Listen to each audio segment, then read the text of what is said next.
Thank you. And we will now move on. I believe that next we have to go to apologies for absence.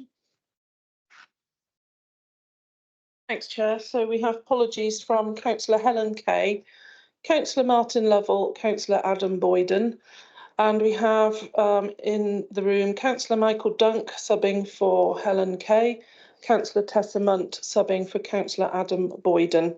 At this moment, we don't have Councillor Susanna Hart yet, but I'm hoping she'll show up. She's on her way. Great. Right. Thank you. Thank you, Helen. Yes, Edric? So could we just clarify that listed is going to be attending as Councillor Alex Wiltshire? Maybe we should make a note that Councillor Alex Wiltshire resigns, so he's not expected to be here, in case people wonder why he's listed on the front sheet, which I believe he was. Just to clarify that that is no resignation and no longer relevant. Yeah, I'm pretty sure that'll be sorted out in-house. Don't worry, Edric. Okay, so we've got to go through the minutes of the previous meeting, and that'll be the first. So here we go. Always the fun part of the meeting.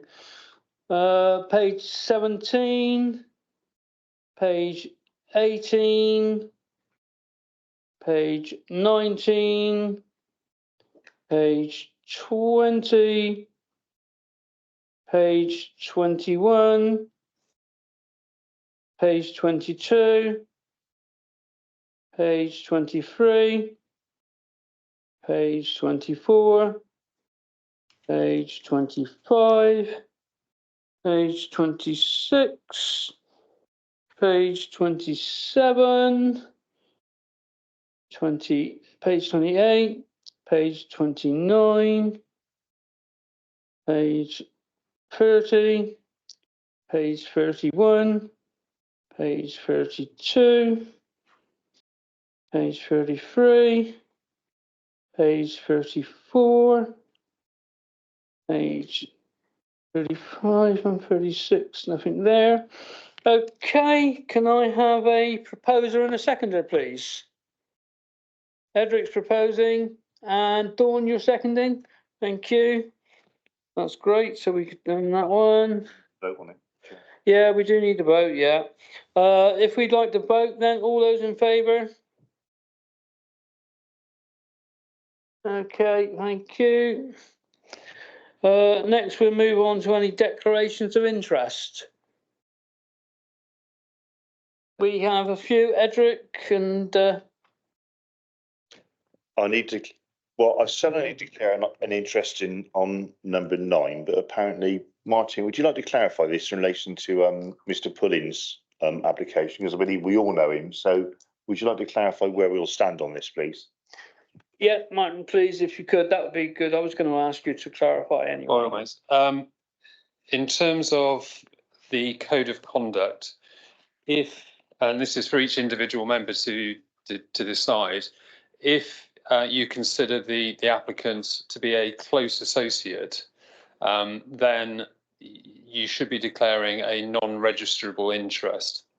Now, a close associate is defined as someone that you're in regular contact with over a period of time who is more than an acquaintance or colleague. It may be a friend, a business associate, or someone you know through general social contacts. It's someone who a reasonable member of the public might think you would be prepared to favour or disadvantage when discussing a matter that affects them. So for each member, you need to decide whether you have an interest. If you do have an interest because of your the applicant is a close associate, as I say, you would need to declare and then leave the room for the item. You would have the opportunity to speak for 3 minutes before you left the room, but you would need to leave the room and not take part in the debate or vote. But you may decide that the applicant is not a close associate, in which case you don't have to declare an interest. Thank you, Martin, for clarifying there for the members. So, are there any members who wish to declare an interest and who are going to leave the room at that time?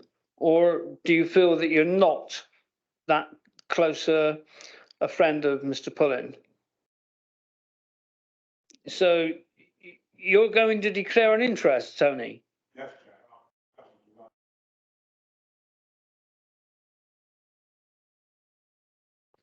Yes, I'm declaring a non-registrable interest.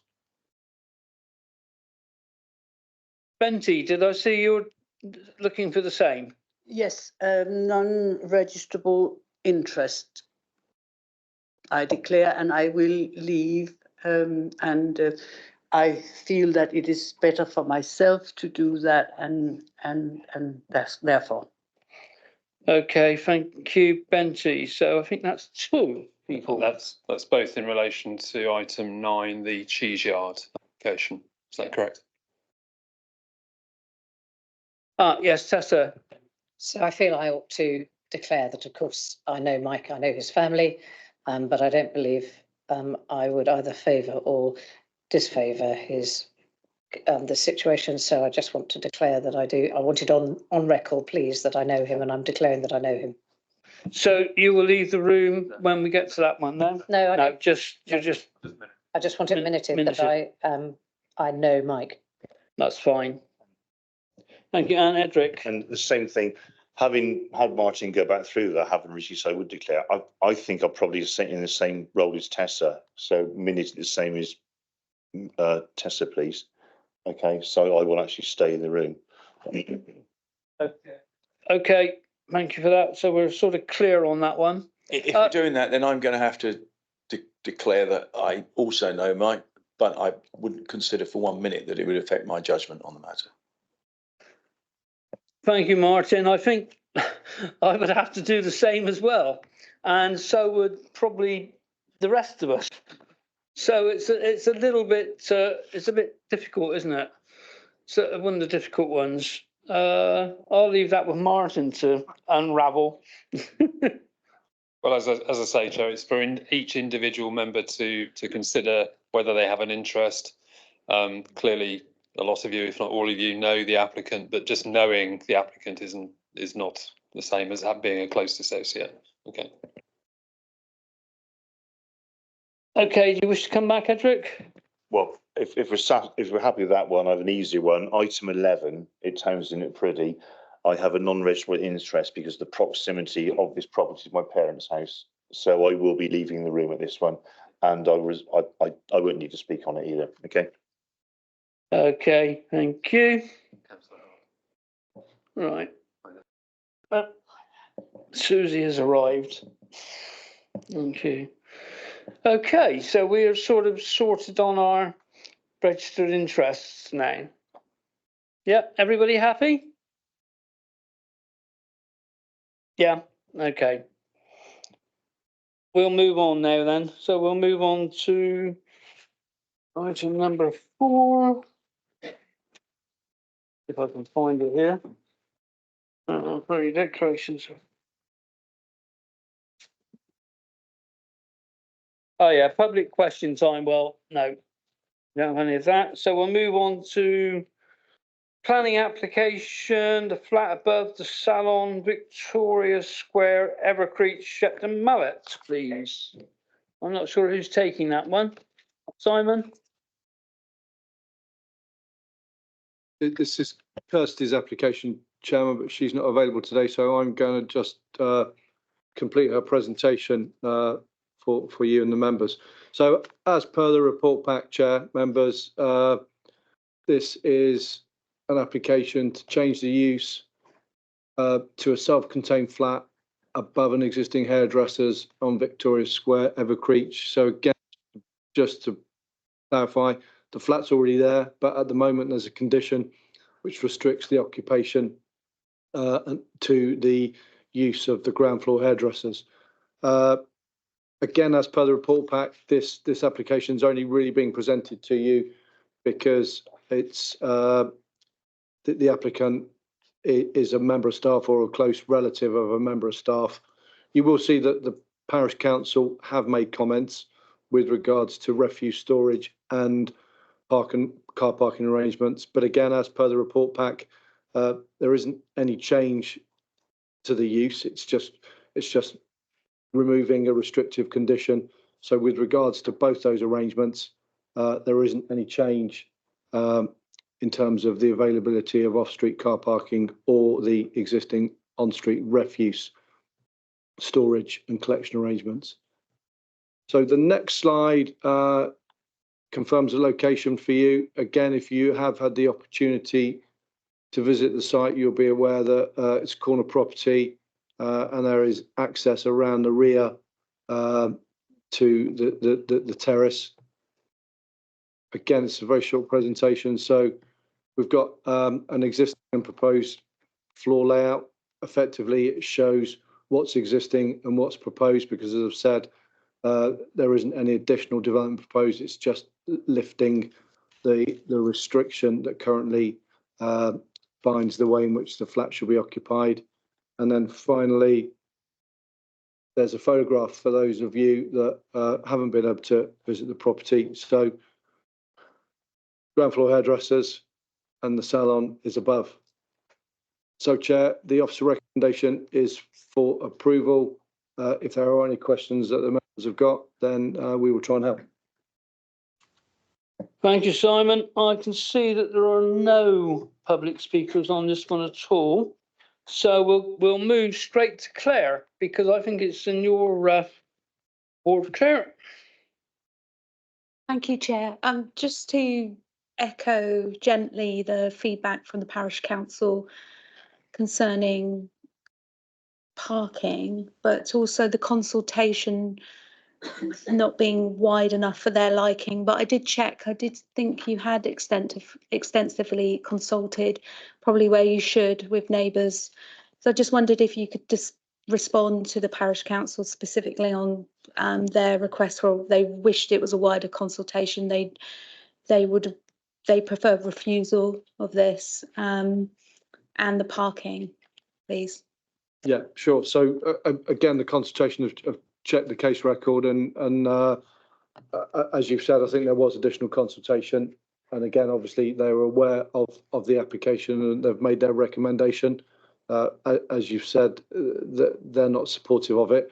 I think in your role as members, what you've got to consider, obviously, you've got an existing flat which is occupied, and it's occupied by somebody who's working or has got a close association with the business property below.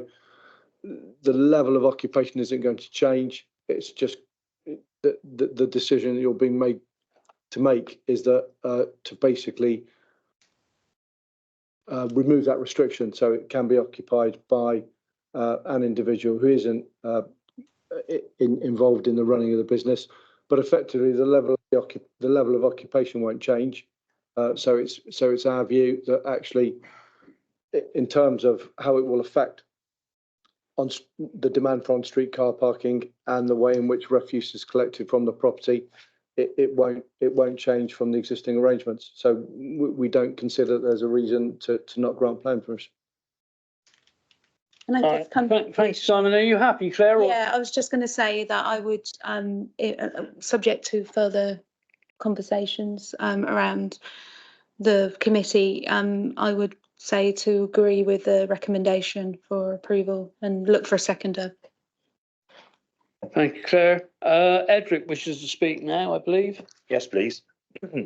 I know this has been raised on some other properties. We get flats, storage of waste. Can we condition storage of waste something inside rather than outside? I know this gets raised in Shepton by a member of this committee about waste storage around flats, because I know Vent has raised this as a problem many times on certain properties. Can we condition something about storage of waste so it's not on the high street, please? Vice Chair, I mean, again, as I said in the introduction, there isn't any change to the refuse collection arrangement. So I would say that there isn't a need to in this case, because the existing arrangements will continue. I think you are right. It is an issue, and where we are considering a new development, what we can do is that we can draft a condition to say that refuse containers shall be stored within the plot area other than on the day of collection. So that's the way in which we impose a control mechanism to mitigate against refuse containers being left on the street for a whole week. I think our view would be, because the arrangements here aren't changing, there isn't any need. But again, if members feel strongly about that, you can obviously have a discussion. Yeah, you can come back, Edric, no problem. Quickly, but surely now it's come before us, this is the ideal opportunity to impose the condition because it's come before us. I appreciate nothing's actually changing as we have it before us as a planning board. I'm perfectly happy with it apart from that, but surely this gives us the opportunity to impose that condition, would be my view. So I would like to impose the condition about storage on the public highway if possible. So we'll see what the other members say. Thank you. Okay, thank you. Yeah, Benty, your turn. I can see that Mick and Susie as well. Thank you, Mr. Chairman. I just want to say that for flats with pavement, they will be encouraged not to have a wheelie bin. They will be encouraged to not have recycling. They will be encouraged to have a black plastic bag. And that will end out on the pavement, and rats and cats and birds will pick holes in it, and it will scatter everywhere, and you will permanently have a dirty. Maybe people in Evercreek are different to people elsewhere, but that is what Shepton Mallet looks like. And everybody washes their hand. It's not their fault. It becomes the land, the property owner. They wash their hand. Everybody washes their hand. Therefore, it has got to be written now that no rubbish on the pavement or the flat cannot be used. I'm sorry, but everybody else has got to pay for a dirty, filthy town. Thank you for your contribution, Benty. I'm going to move on here to Mick next, please. Thank you, Chair. I just wanted to clarify, I read in the report somewhere in the documents that the owner says that the yard that she uses at the rear, I think, presumably the yard is at the rear, a courtyard, is perfectly good, and that's what's being used at the moment. It sounds like it's off the main highway, and so unless you want a condition that there is no change to that usage, we're home and dry, because that was my main concern with this as well. And I read through the reports and the documents and found that that was where it intended to be. Have a little bit of clarification, Simon, on that. I think Mick's got it right, but I just wanted little bit of clarification. Councillor Dunk's correct. If you go to the report pack, members, the paragraph that deals with refuse collection, again, it was as per the comment that I made. Again, perhaps I didn't make it clear enough. So there are existing arrangements so that the containers can be stored off street. Clearly, they'll need to be stored, they'll need to be brought to the edge of the public highway on the day of collection, as with the majority of residential properties, and then obviously the occupier takes them back in. So that's why we felt that there wasn't a need to impose that additional condition. Again, apologies if I didn't make it clear enough, and Councillor Dunk has. Hopefully that's resolved your concerns, Vice Chair. Thank you, Simon. Does that sort of clear up your discrepancy, Edric? Yeah, sorry, I'll just respond. So maybe waste services referring to the area in general, so maybe I've misread it. So if I have done, I apologise to the applicant, because it says please remove bins in this area. So maybe I'm tying it down to one property rather than several, so I would apologise. So on that basis, if that's good, I will withdraw my comment. Thanks, Mike, for clarifying that. Right, thank you very much. Next, we've got Susie. I'm mistaken. I think Claire proposed that we go with officer recommendation. I'd like to second that proposal. And just as a kind of aside, I think that I understand it isn't the case in this situation, but I think that to kind of require that people keep their rubbish within a property that is not currently being refurbished as a flat is a big ask. I think if we're talking about turning something into a flat and can you incorporate storage, that's one thing. But after the event that it's already converted, I'm presuming not a massive space. I mean, I know now we've clarified it isn't kept on the street, but I think it would have been a big ask in this situation. Okay, thank you, Susie, for your contribution. Tessa, you're next. I think we can move on with this, really. I just wanted to caution about the fact that this is an arrangement that exists between the current tenant and the current owner of the shop or the business. There there's nothing that protects anything going forward. And knowing from the city that I represent, there's a big problem with rubbish as new tenants move in, people move out, different businesses move in and out of the high street. I think we should actually make some condition and just say, you know, this, thank you very much for making it clear that you can use the yard. But I think if we need a condition to make sure that in the future, the same thing happens, because we don't have sight of the lease for the upstairs flat, and that might change. You might have a new landlord, you might have a new business, you might have new tenants, anything can change. And it may be that people can become quite hard in their views about the fact that they have the right to have their rubbish out on the street. And I think it is wise to put a condition that says, recognises the situation as it is at the moment, but actually cautions against what's going to happen in the future. And I'm sorry that this is going to carry on, but I think the discussion is right, that we should actually look at placing a condition that says in accordance with the way things are at the moment, that should be the same for the future. Thank you. Okay, thank you, Tessa. Simon, would you like to make a comment on that one? Yeah, I mean, it's an interesting debate that we've had members on this issue. Effectively, when we impose planning conditions, we have to be satisfied that that the condition is reasonable and there's a need for it. I think, as we've discussed in this case, as officers, we don't think there is. Again, it's been discussed. If as a group of members you feel strongly, then that is a condition we can put on, Chair, but you'd obviously need to vote for that condition as an additional condition to the officer recommendation when you carry out the vote. Again, it's probably not much more for me to say, because I think you've all expressed your views, and it's probably down to the vote. Okay, thank you. Martin, did you want to come in on that at all? Or? Yes, well, two things. Firstly, Chair, you've got a substantive motion proposed and seconded to go with the officer recommendation as it is. So if members want to add an additional condition, there's two ways you can do that. Either the proposer and seconder agree to that as part of their proposal, or a formal amendment is put and that goes to the vote first. So. Okay, Claire and Susie, what are your opinions? Thank you, Chair. I would like to add the condition as Councillor Munt talked about, future proofing. Yes, yeah. Thank you. Yeah. Are you happy with that, Susie, as the seconder? Yeah, I think it would be good to say something along the lines of part of the tenancy agreement needs to be that the tenant has a right to leave their rubbish in the courtyard, as is currently an informal arrangement. I don't know if we can do that, but I'm guessing that's the way to kind of try and mop this up. Chair. And I'm happy to second whatever you, Claire. Yeah, we can't interfere with the tenancy agreement. So what we would be suggesting, if members wish to pursue that condition, it would be along the lines of refuse containers shall not be stored on the public highway except for on the day of collection. So that's how we would impose the control. Yes. Okay, are we happy? Happy with that, thanks.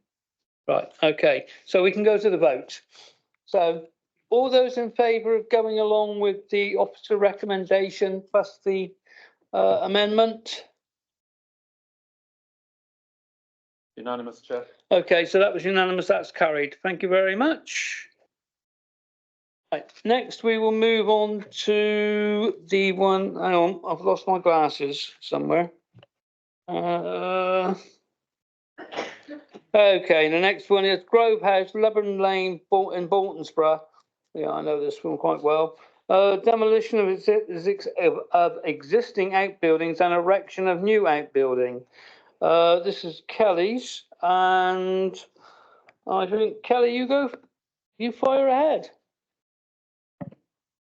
Thank you, Chairman. Yes, you're quite right. This is a property in Lebanon Lane, Boltonsborough. Fairly recently, planning permission has been granted for some extensions to the house, and this application is a full application to demolish some existing outbuildings, erect a new outbuilding, and change part of the land that the applicant currently owns to residential garden. It's being brought to you, the committee as a departure to the development plan because we are recommending approval as set out in the officer report pack, and the site is outside the development limits. That's a tiny picture, an aerial photograph of the site showing where it is in Boltonsborough. Here we have the house here.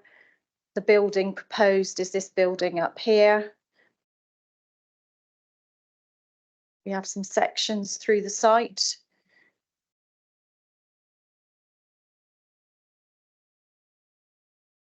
This is what the building will look like. It's going to be timber clad, fairly simple.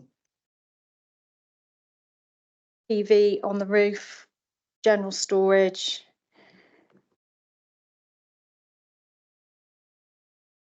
And here are some photographs. So that's looking from the current drive house on the left, and it would be in the far distant between the existing outbuildings, which is to the right of the picture, which are proposed to be demolished. Oh, I've shut me out of Teams again. Bear with me.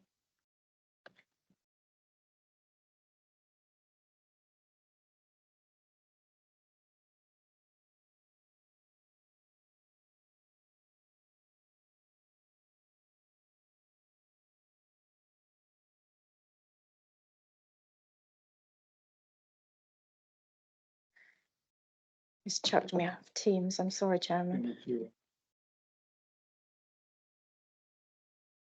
Have we got a slight tech issue? We have again. It's my laptop. It did this to me last time. Yeah.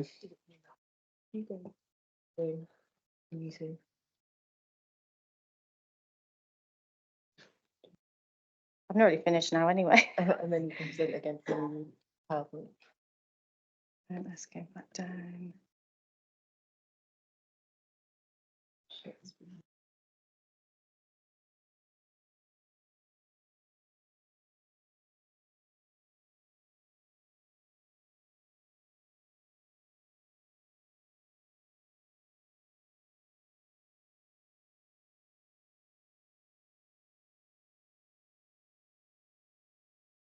Cut me out again, isn't it? Yeah.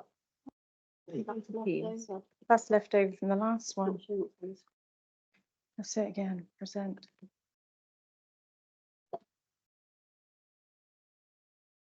How do I get across? Keep going. Oh.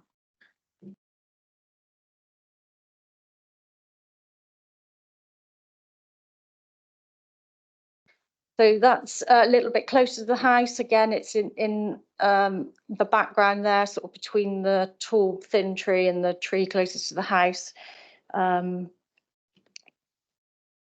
That's roughly the position of where the building will be, where that mound is, mound of rubbish to be removed. And that's looking back from the field towards the house, with the outbuildings to be demolished on the left-hand side. Just another shot of the house. So it will be to the right of that picture. And another shot, I think.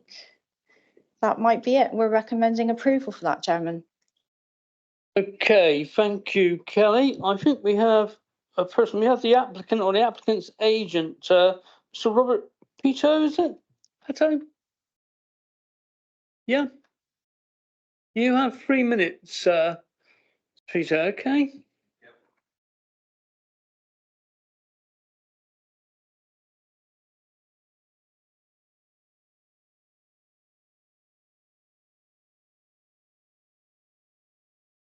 Thank you, Chair. Thank you, Committee. I'll be very brief, just to reinforce what the Planning Officer has said. This is an application to replace a collection of existing outbuildings in a new barn with a new barn, and there are some points I just want to emphasise in that process. Well, you've seen from the photographs, I have never been to a committee like this, so I didn't realise you were coming the photographs there, but I think what I'm about to say is reinforced by what you've just seen, namely that these buildings are an eyesore, they're old, they're irreparable, we'd have to reconstruct them for long-term use. and they interfere with a semi-rural view looking up this little valley. And as the officer has said, the proposal consolidates these buildings that are need to maintain the land with a new barn for machine stores and other things, and a log store. The roof has been specifically designed to limit its height and to take PVs, and you will have seen that the design palette is sensitive. We're using wood exterior to dampen the effect.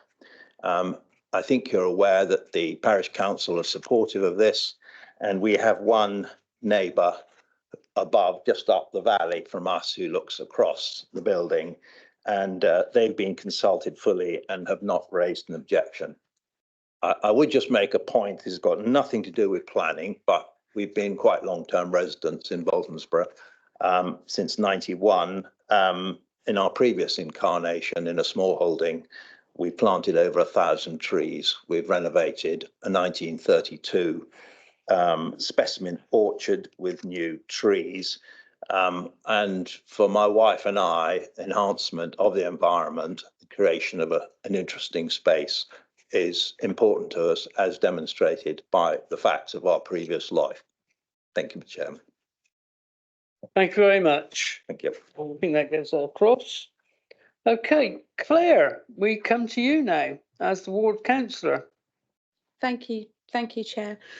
I think he's only here because it's outside the development area, and the tilted balance doesn't really come into it. I can't see any harms. It seems very sympathetic to the environment, and so subject to discussion and debate, I would recommend to go with the recommendation of the planning officer.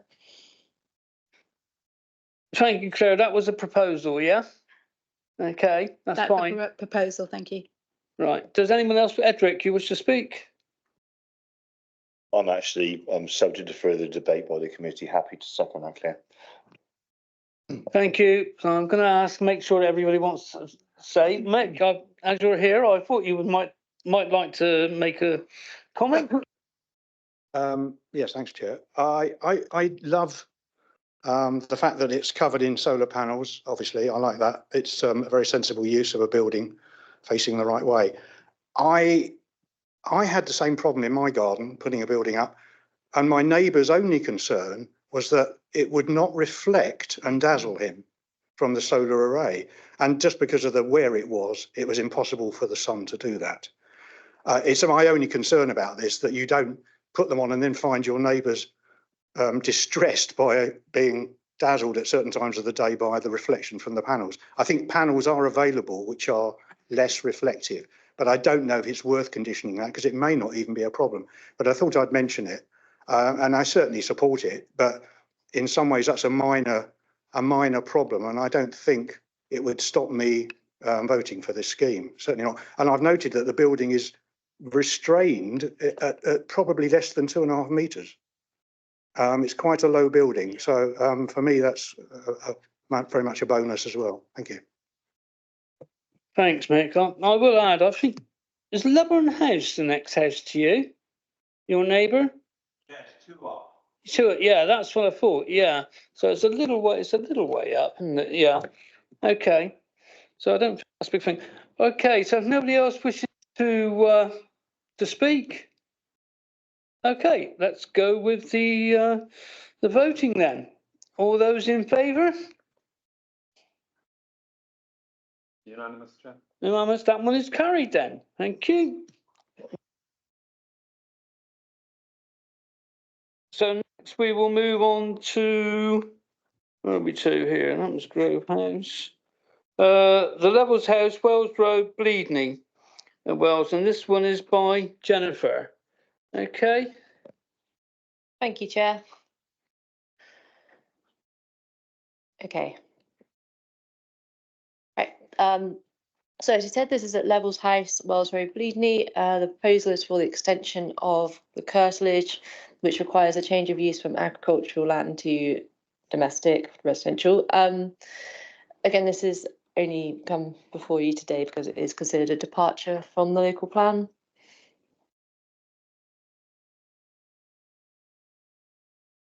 Right, so this is quite a far out aerial view, shows you the location of the site. It's along Wells Road. The City of Wells is to the right-hand side of that picture. And obviously the red circle is the property itself. So it's a slightly closer view. So the existing residential curtilage is the area immediately to the rear of the house, the main house in the centre of the picture. The area of land subject to this application is over the what is a river that runs through the back of the garden. So it's over the bridge and just beyond the river. So as you can see on the location plan on the right hand side, it's the area immediately to the rear, which has been clearly annotated. So this is a historic view of the site, which does actually demonstrate that the land has been in residential use for in excess of 10 years. That was also, there's also evidence submitted with the application by the applicant, which evidenced that use too. So technically it could also be considered lawful through the passage of time. So photos of the site. So the photo on the left-hand side is looking from the back of the house down towards the area of land in question. It's just the other side of that bridge. And the photo on the right is stood on the bridge looking towards that area of land. It has previously had tennis courts on there as well. So it has been, I say, in residential use for a number of years. Again, so this is the river that runs through the site, and the second picture is taken on the area of land in question, looking back up towards the house itself. Again, this is taken back up, looking from the very rear section of that parcel of land, back up towards the host property. And it's recommended for approval as per the officer report. Okay, thank you. Thank you very much. Well, we don't appear to have any public speakers, and I don't believe that we have the ward councillor or division councillor for Bleedney here, do we? Either, and no comments. So I'll open it up straight away to the committee. Is there anybody who would like to make any comments, please? Barry. Oh yeah, I can see you there, Barry. Yeah. Thank you, Chairman. Changing from agricultural land to calling it domestic land, are there any implications for future planning? What you can do with that land?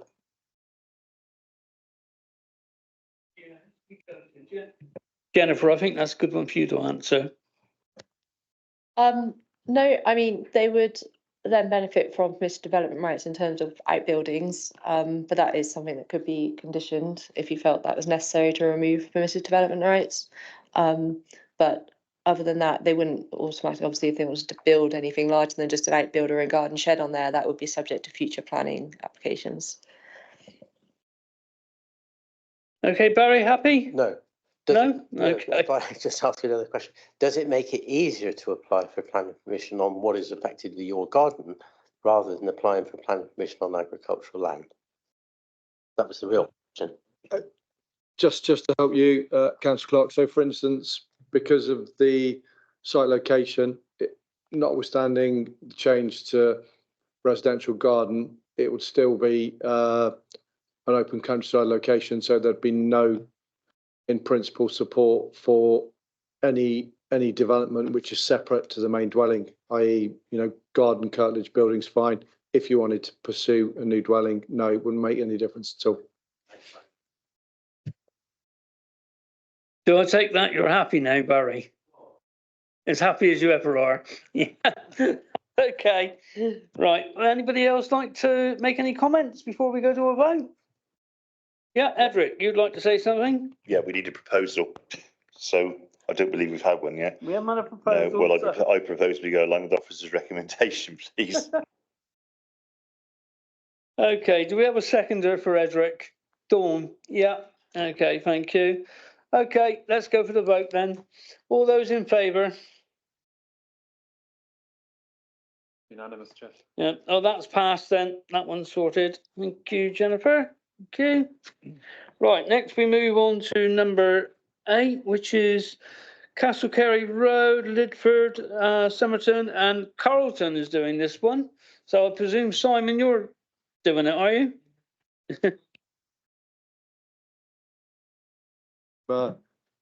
Just going to run through his presentation that he's prepared for you. So this application is an outline application with all matters reserved except for access for the erection of a dwelling at land at Castlecarry, West Lidford, Somerton. And it is an existing residential garden.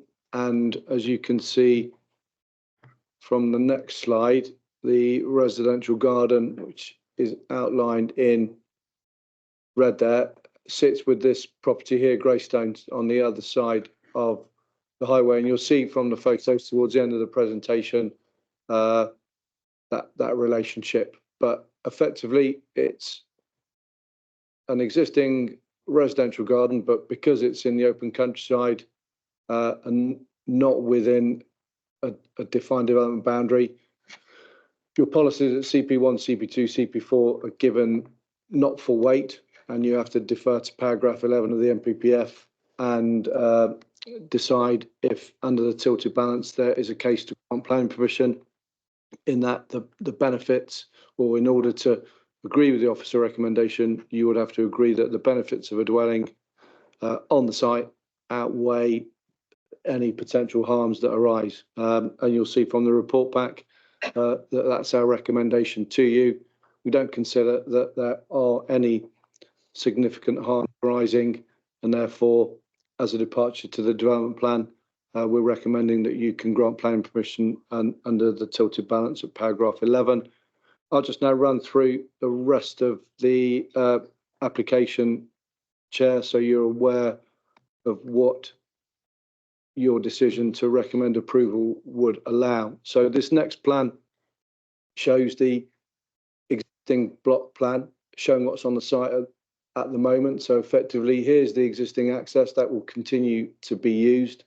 There are some existing buildings on the site which would all be demolished, and the approval which you're being asked to support would effectively allow access using the existing access. You can see that this is indicative because you're not being asked to approve it, but it's the footprint of the building that presumably, if you recommend approval for this, will come in as a reserved matters application. It is indicated that it would be single story. So again, that's the context for the future development that you're being allowed to consider. And then if we go up the new driveway, effectively, you've got a series of curtilage buildings to support the new dwelling. This area here, where my cursor is, would be retained as garden for the host property, Greyfriars. So they would retain this area here as existing garden to serve the property on the other side of the road. And then again, just to finish up, Carlton's provided some photos for any of you who haven't been able to visit the site. So again, here's an aerial. Hopefully that puts into context what I've just explained. There's the existing access. Again, these are the two outbuildings that are to be removed. Again, he's highlighted some of the facilities which clearly would be available for future occupiers, and you can see the distance. Again, for those of you that have been there, you'll be aware of the footway connection. So effectively, access to bus stop, access to a public house, access to a convenience store, potentially a walkable. So future occupiers won't be wholly reliant on private vehicle travel to get to access some of these facilities. And then finally, I think he's put a picture. It's just some site photos. So again, there's the existing driveway looking back down towards the highway. Obviously, this is where the new building would be located, the principal part of the site. And then again, you can see the two existing buildings that are on the site that will be demolished in order to accommodate the new development. So again, Chair, the officer recommendation is for approval as a departure from the development plan. Thank you, Simon. There are no members of the public, but we do have the applicant's agent, Dan Foster, please.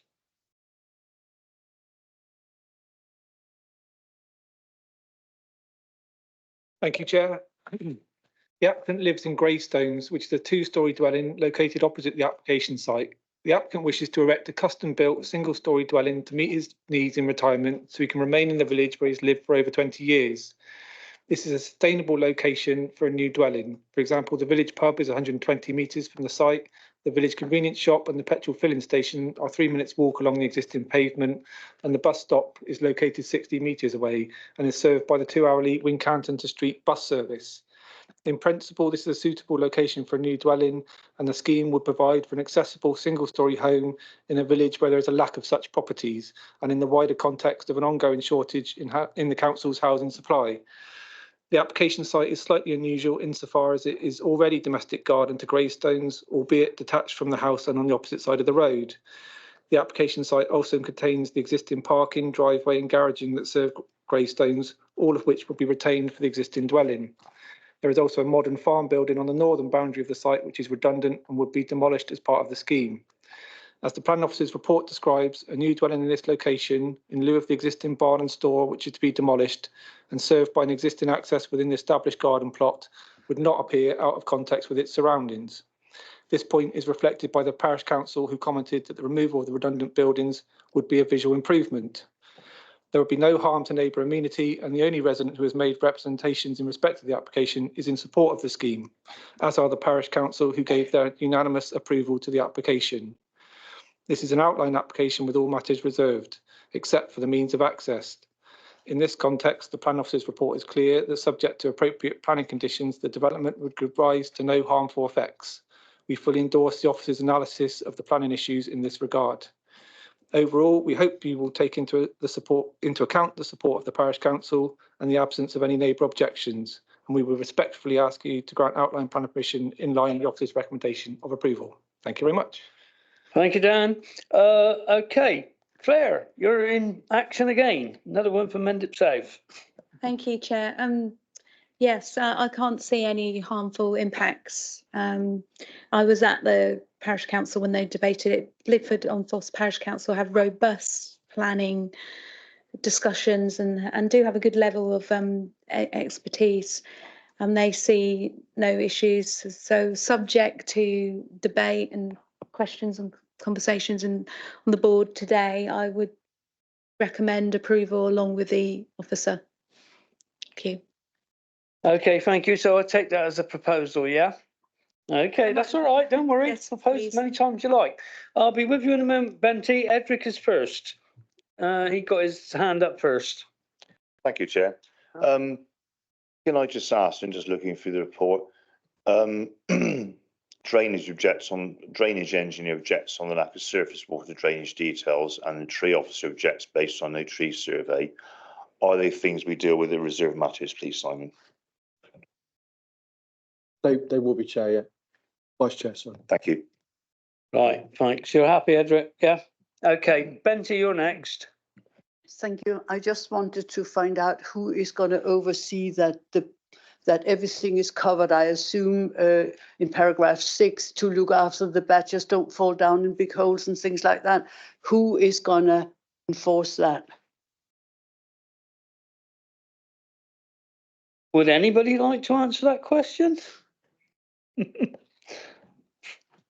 Probably not, Benty. You're probably not going to get an answer on that one at the moment. Okay, thank you anyway for bringing up the question. Mick. Thank you, Chair. I don't mind the scheme, but I have noticed that there is a public right of way. In fact, the best image from that is the one sent by, I think it's on one of the images you put up, but which was the, what was it called? Yes, it's got a public right of way in a faint dotted blue line on one of the proposed block plans. But the best drawing is from the footpaths officer and Lauren Eldred, I think. She basically says that you have to have an advisory in as much as you can't block an existing footpath with development.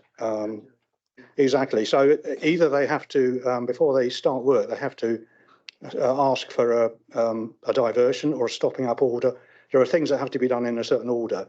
And I don't know if that's going to be able to be put as a sort of codicil or as a comment on the permission we're giving at the moment, or whether it has to wait until a further application for the detailed application. Would you like to answer that, Si? Yeah, no, I've just looked back at the slide. I didn't share it, Councillor Dunk, but you're correct. And on the expectation is that public right of way won't be interfered with because it's effectively up the existing driveway. And then at the end of the application site, there's a gate that will provide access into the field beyond to maintain the public right of way. So there isn't a need to control it through the terms of the plan permission, and irrespective of whether a plan permission exists for a development that blocks an existing defined public right of way, the two bits of legislation operate separately. So you would still need to apply for that diversion, even if plan permission being granted. But I think your point, the point that you're asking, is there a need to, and in this case, there's not, because the terms of the planning application and the plan permission, if you recommend approval, won't actually interfere with it.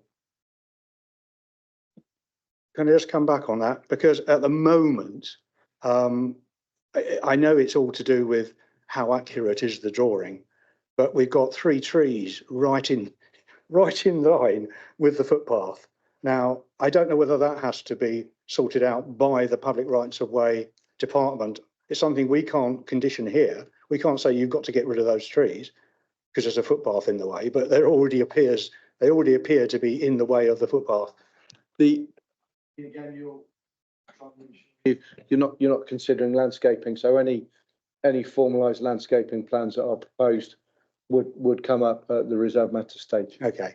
So in principle, we're just agreeing that it's okay to build there, but we have to do the detail, and that's where this comes in. If it then became a problem that the public right of way has been affected, that would then be flagged at that stage. I presume the owners are aware that there is a footpath running through there. They are aware, yeah.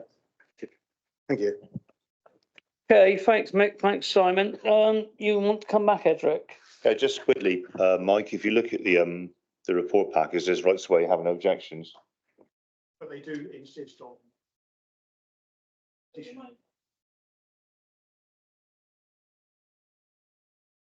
They insist on having an informative note on the permission when it is granted. Okay, we're sorted on that bit. Anybody else like to come in for any more conversations? No. So we've got a proposal by Claire, but we don't have a seconder. Yeah, so Edric, are you seconding? I'm seconding. Okay, so seconded by Edric. Okay, so we're going to go to the vote. All those in favour?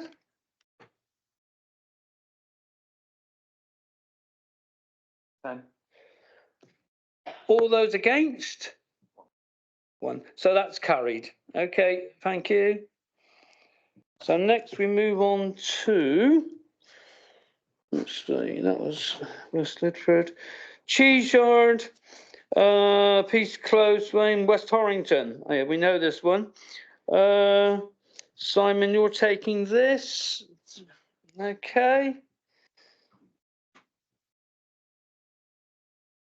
The windows are where they have to get a split neck out.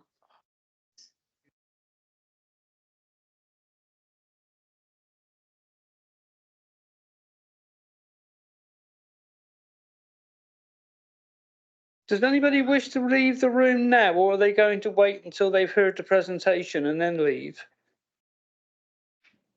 Just gone. Tony's going to speak things out. Take guidance on that. If I leave the room now. Okay. You can, Councillor Robbins, make a speech for 3 minutes before the debate starts and then leave the room, if you so choose. Yeah.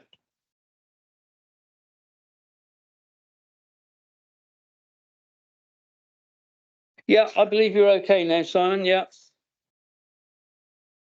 So this application is for the demolition of an existing Dutch barn, open-sided, and erection of a new dwelling with associated parking on the site that previously accommodated the Dutch barn. Again, we've said the reason why this is come to you 4 years after the application was submitted is because it's been held up by the phosphate deposition issue.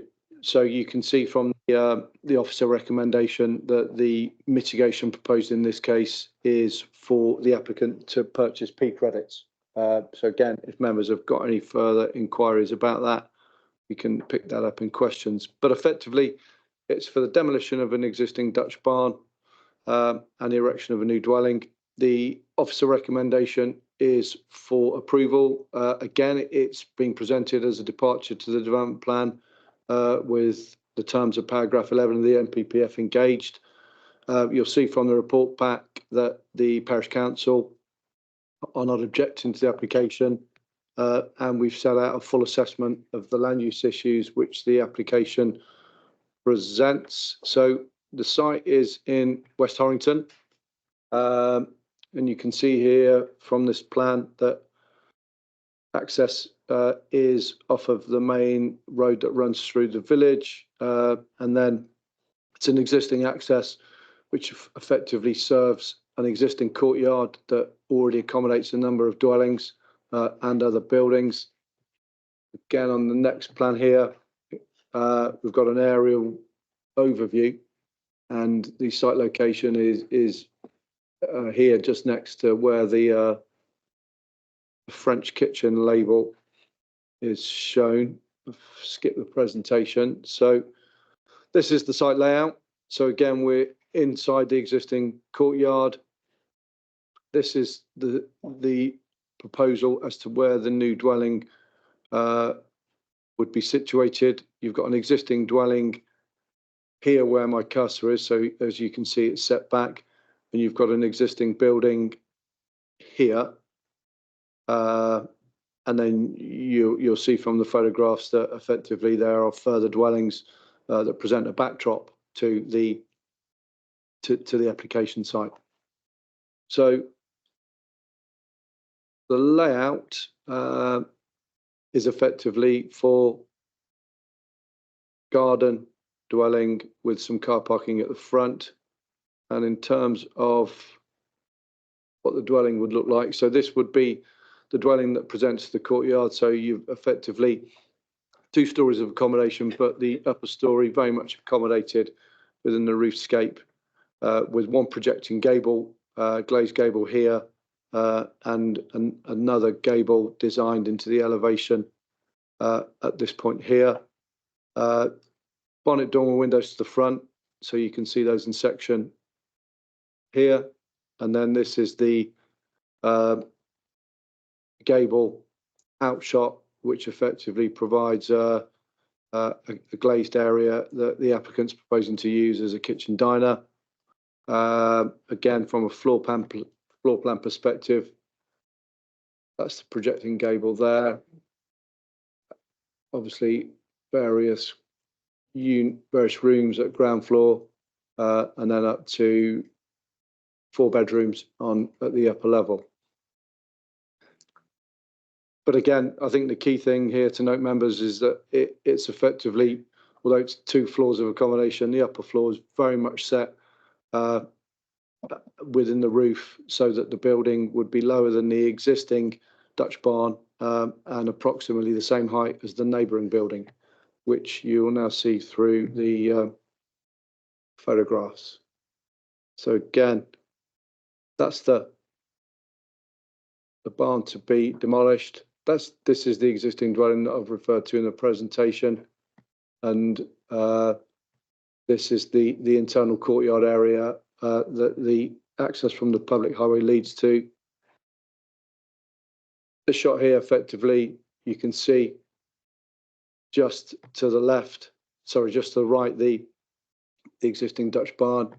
You've obviously got the residential properties that are outside of the application site, but to the backdrop of the proposed dwelling.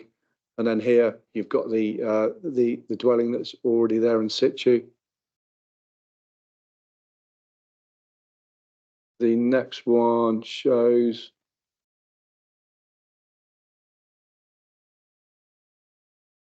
effectively the view from the front of the dwelling. So again, here, that's the access from the public highway. So again, one of the issues that we have to consider when we're considering the planning balance is the site isolated. Will it sit as an isolated dwelling? Clearly, it won't.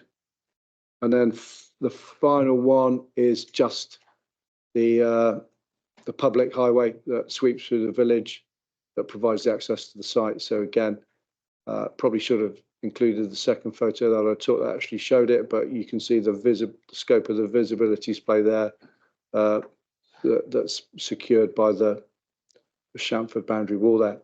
That's all in the presentation, Chair. So the application is a application for full planning permission, and our recommendation is for approval subject to the conditions as set out in the report pack. Right, thank you, Simon. Very good. We'll go straight to Tony, then Edric. Okay. Speakers. Oh, sorry. Yeah, but I thought that was the only. Yeah, that is the only speaker I've got. Oh, Dan. Oh, yeah, you've got the name. Sorry about that, Dan. I don't really want to do you out of anywhere, but you're marked down as being. Thank you, Chair.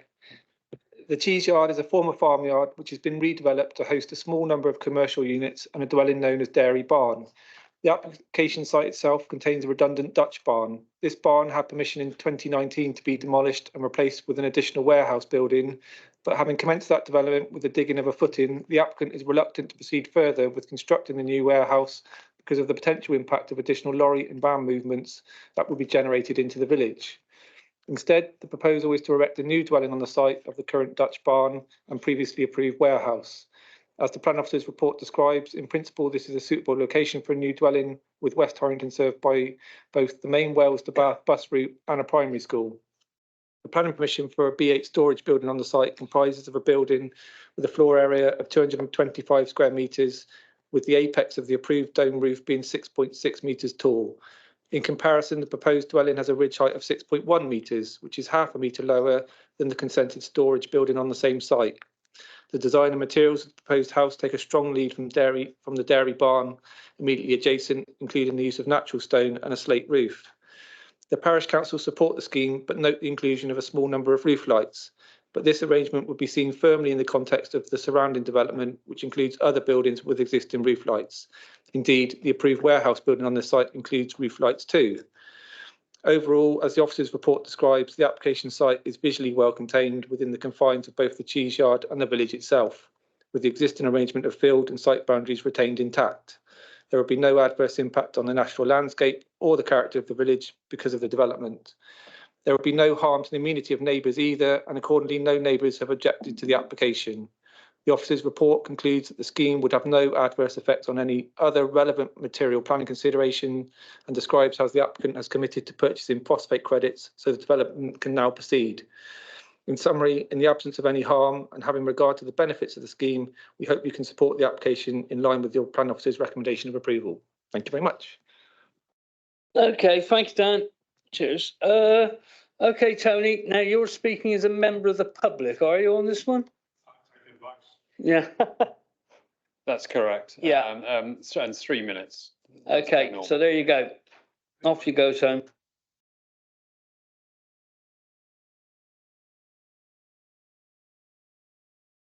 Thank you, Tessa. I knew that. I know this area quite well. Been up there a number of times over the years. The thought and consideration that's gone into putting this application together, I think, is good. I can see absolutely no reason why we should be turning it down, going against the officer's recommendation. Thank you. Okay, thanks, Tony. We'll let you leave the room for a few minutes.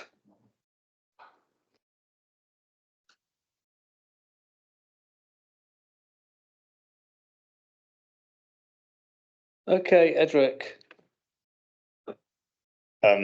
I'll reserve the right to speak later because I agree with everything Tony says. So for brevity, I'll move to the rest of the committee if possible.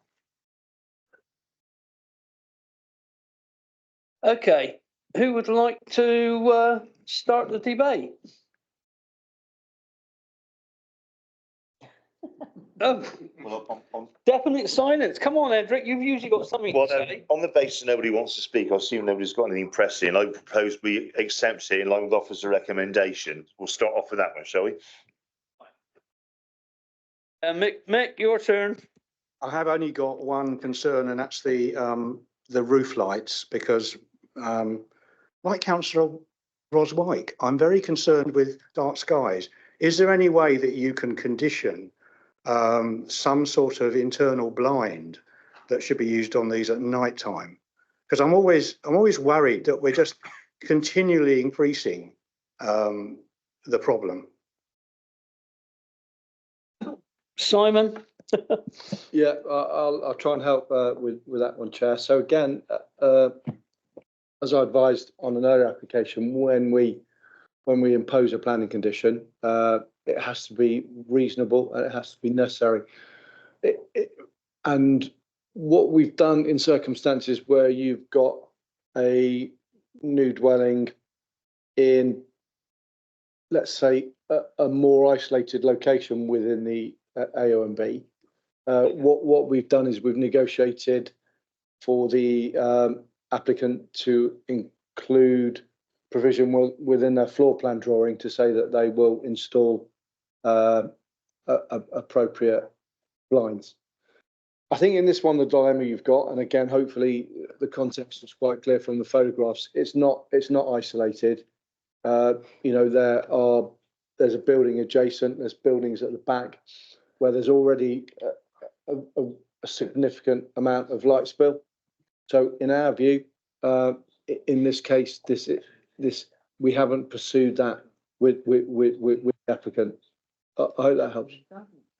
Yes, it's a case of if it's on the edge of a village somewhere, then you're not going to add significantly to the burden.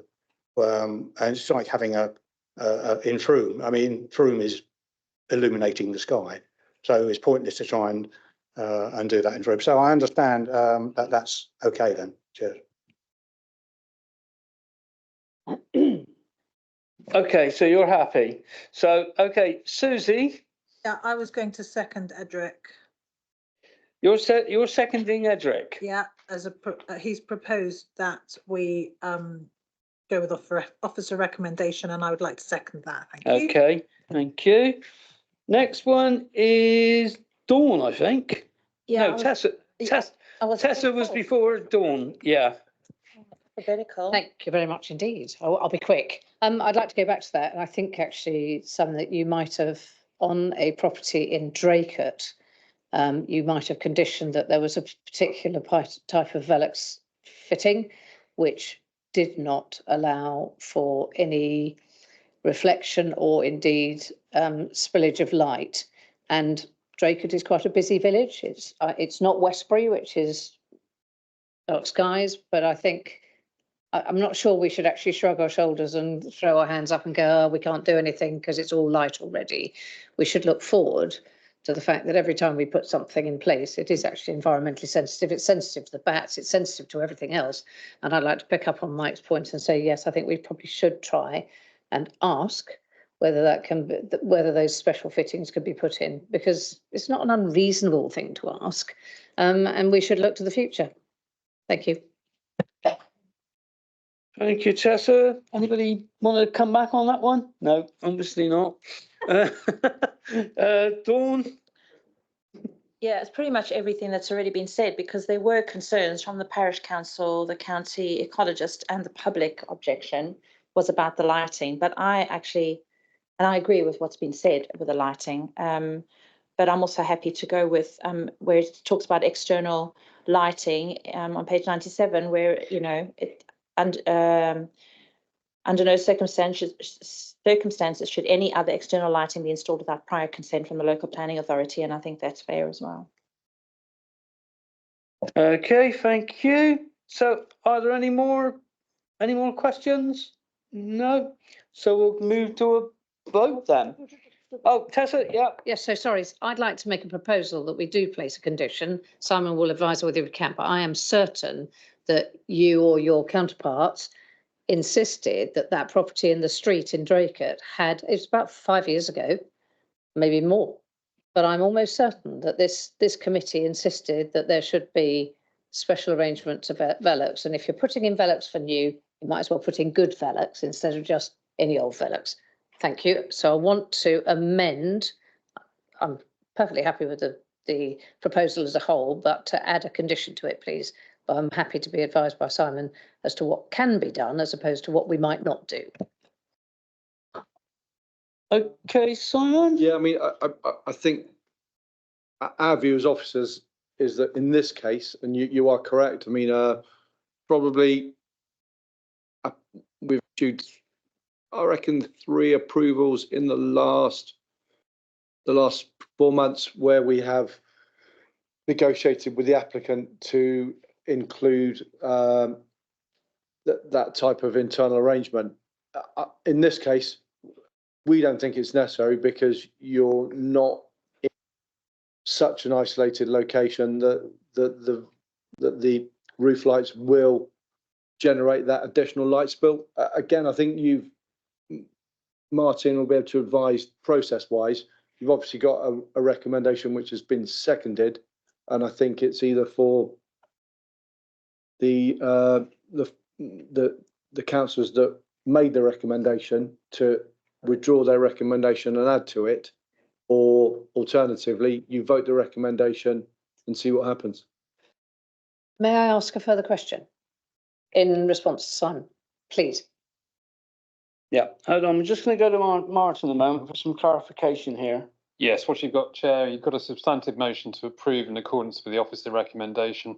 You now had a formal proposal to amend that by adding a condition in relation to Velux roof lights and dark skies. I did hear that Councillor Dunk seconded that. I don't know whether you picked that up, but he did. So that has been seconded as a formal amendment. So the process is we vote first on the amendment. If that is carried, then the substantive motion is then amended, and that needs to be voted on as a second vote. Okay. Oh, Susie, okay, yeah.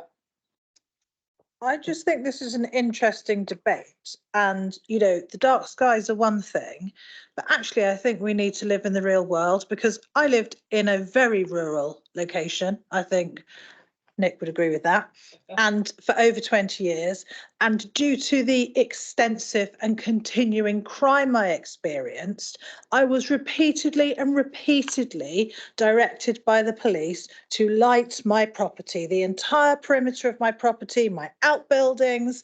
And so I think, it's all very well, and I agree, we should put blackout blinds. In fact, I think Velux should just be told they can't sell Velux windows without blackout blinds on them. End of story. This whole problem goes away. But at the same time, because of crime, we're being told to keep our properties lit from dusk till dawn. So, it's an interesting one. Thanks, Susie. So, yeah, food for thought, definitely. Okay, so we've got Tessa. Okay, I'll take your point, Susie, but actually we're not talking about burglars coming in through the Velux, I hope. We've got a situation where I've made a proposal. I've seen this happen in this committee before. It's not unreasonable. It's a new property. It's not asking to retrofit anything, and we should aim for the best. We shouldn't aim for the sort of vaguely mediocre. Thank you. Thank you, Tessa. Okay, Edric wants to come back again. Yeah, thank you. Can I ask Martin, don't we just take this as, excuse me, as an amendment to my original proposal? Because rather than voting twice, I'm happy to accept Tessa's proposal to include per condition, I'm happy to take that on my original proposal to accept along with officer's recommendation, rather we go for the rigmarole of voting twice. If your And I'm happy to second it. if your seconder is also happy, then that's fine. Can you just, yeah, Definitely happy to second it. I was just throwing it out there that we do have a major issue with crime and we're endlessly told to light our properties. okay, that's fine then. So we don't need to have two votes. We can go one vote. Oh, Barry. If we don't have two votes, Mr. Chairman, if you think it's an imposition on somebody has to have blackouts on their Velux roof lights, you vote against that. You've now turned down the whole application because of a roof light. But it seems to me you have to have two applications and two proposals and two votes. Martin? Through you, Chair, as the proposer and seconder have now proposed to approve subject to that additional condition, that is what you're being asked to vote upon. That is what the vote will be. You can vote for that or against it or abstain. Okay, Barry, do you get that?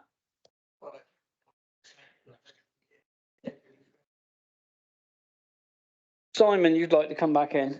Yeah, just to say, members, in terms of the scope of the additional control, what we would do is that we'd have a conversation with the applicant and or his agent, see if they're prepared to amend their proposals. And the control we would have is by, on their floor layout plan, having an annotation on the Veluxes. So that's the scope of the control. And then we have the development shall comply with the plans as listed.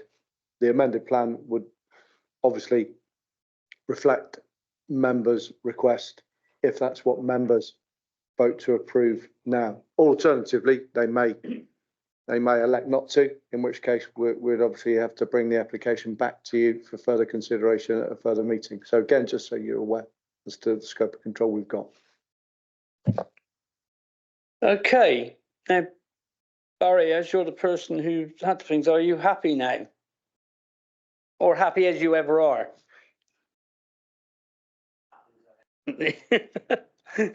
You're generally a jolly person. Okay, so we're going to go to the vote. So, all those in favour of Edric and Susie's one with the added bit, please. 8. All those against? 1. Any abstentions? No. Okay, thank you. That's carried. Lovely.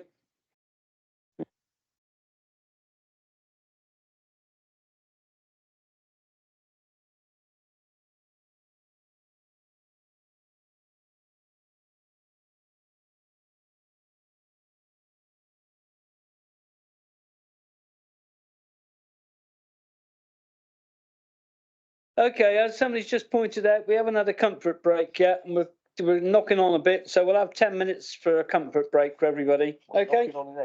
Yeah, right. So be back here by 25 to at the latest, please.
Yeah, Benty's had to go home, so we're without Benty now for the rest of the afternoon.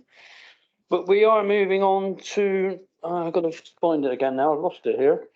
Oh yeah, we're Wells Police Station. Okay, which Anna is supposed to be doing, but I believe she's away, is she? She is, Jeff. So Simon, you're going to present this one, okay?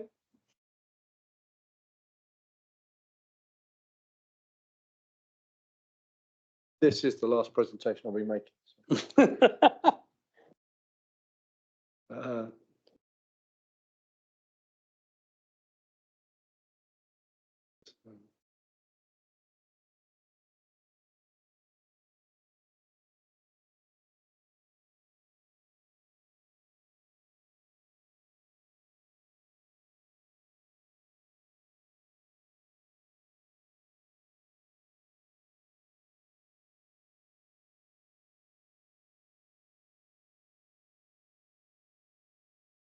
Apologies, let me just get the.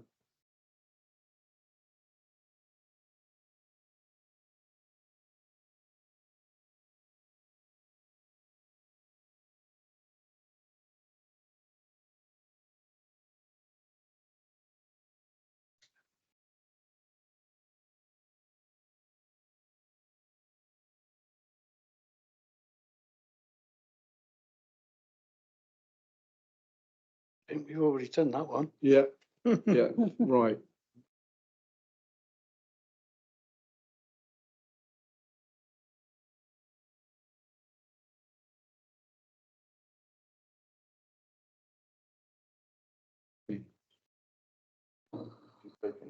No. Yeah.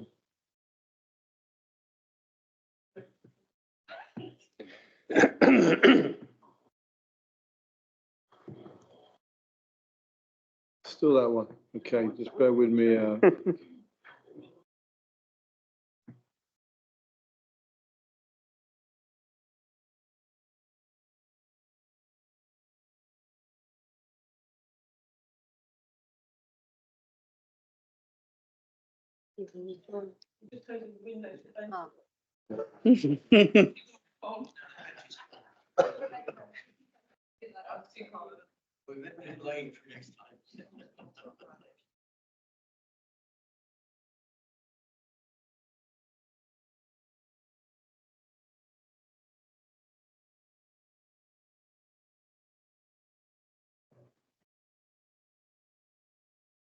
No, all right. Are we getting Yeah, there? we're getting there. Apologies, members. That's okay.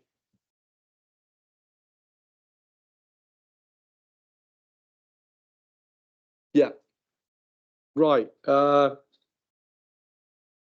just as an introduction, and this is for Councillor Munt and Councillor Dunk as much as the other sitting members. This application was presented to the planning committee at their last meeting, and hopefully you'll gather from the report pack that members deferred to make a decision on the application, and they raised two specific points. Those two specific points were the amount of affordable housing that is proposed. Sorry, can I have the charger? The amount of affordable housing which is proposed and the level of car parking which is proposed. And hopefully in the report pack, you'll have read that since the planning meeting where members took that decision, as officers, we've had further discussions with the applicant's agent, and on this slide here, I have set out the result and the outcome of those discussions. So the applicant is now proposing to make a £200,000 contribution towards delivering off-site affordable housing. And again, for members, Councillor Munt and Councillor Dunk specifically, you'll see from the report pack that planning permission has already been granted for the form of development that is under consideration, but the key difference being that the affordable housing contribution, which the applicant agreed to at that time back in, I think, 2021, was 400 and well, just over £430,000. So they are now applying to reduce that level of contribution from just over £430,000 to now £200,000. And then the other point that the members debated and discussed last time was whether or not there was sufficient parking. So the level of car parking is significantly below what you would expect when tested against the Somerset parking standard strategy if this was an unrestricted C3 dwelling. But this isn't an unrestricted C3 dwelling. It is effectively an application for retirement living apartments for people of the ages as set out. So effectively, as a result of the restriction on the way in which the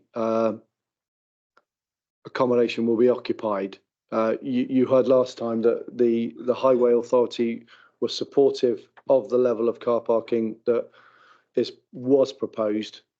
Since the meeting, the applicant has confirmed that they can revise the courtyard arrangements so there would be one additional car parking space. Obviously, again, this is significantly below what your standards would have required if there weren't any restrictions as to the way in which the accommodation will be occupied. So that is really the scope of what's happened with the application since it was last considered by the members at the last meeting. What I'm going to do now is just go through the presentation that was made last time for Councillor Dunk and Councillor Munt's benefit as much as anything. And again, for other members, if you have got any points of clarification that you need to just ask. So effectively, site location, former police station, centrally located in Wells. And if you look at that slide, you've got some photographs of the building as it stood. Obviously, the site's not like that now. Again, in terms of the site location, for those of you that don't know it, the inset here, we've got the Strawberry Line roundabout, and then we've obviously got the 361 here. We've got the supermarket just slightly further along, and then obviously you're into centre of Wells, stone's throw from the roundabout application site, highlighted by the arrow.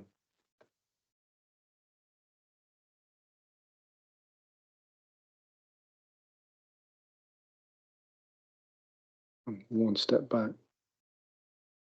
So again, this is the proposed site plan. So this site plan has been approved under the previous planning permission, and what we've done is just highlight where the additional space would be provided. So effectively, it would be no real significant change to the forecourt, but by just repositioning the arrangement here, it has been possible to find one extra space.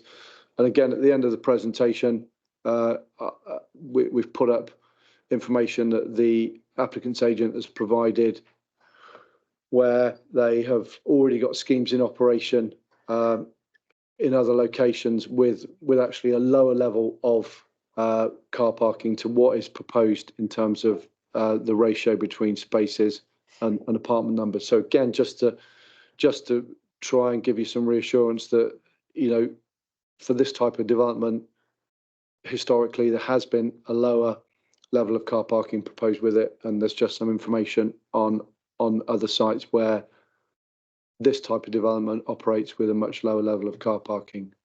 So again, we're just going through the slides that were presented last time, the elevations that were proposed. Probably not going to spend too much time, because I think the ones that are most beneficial are the montages, again, just to give you a flavour of what's existing and then what is proposed. Did it work. Ah, there we go. Yeah. So again, spot the difference.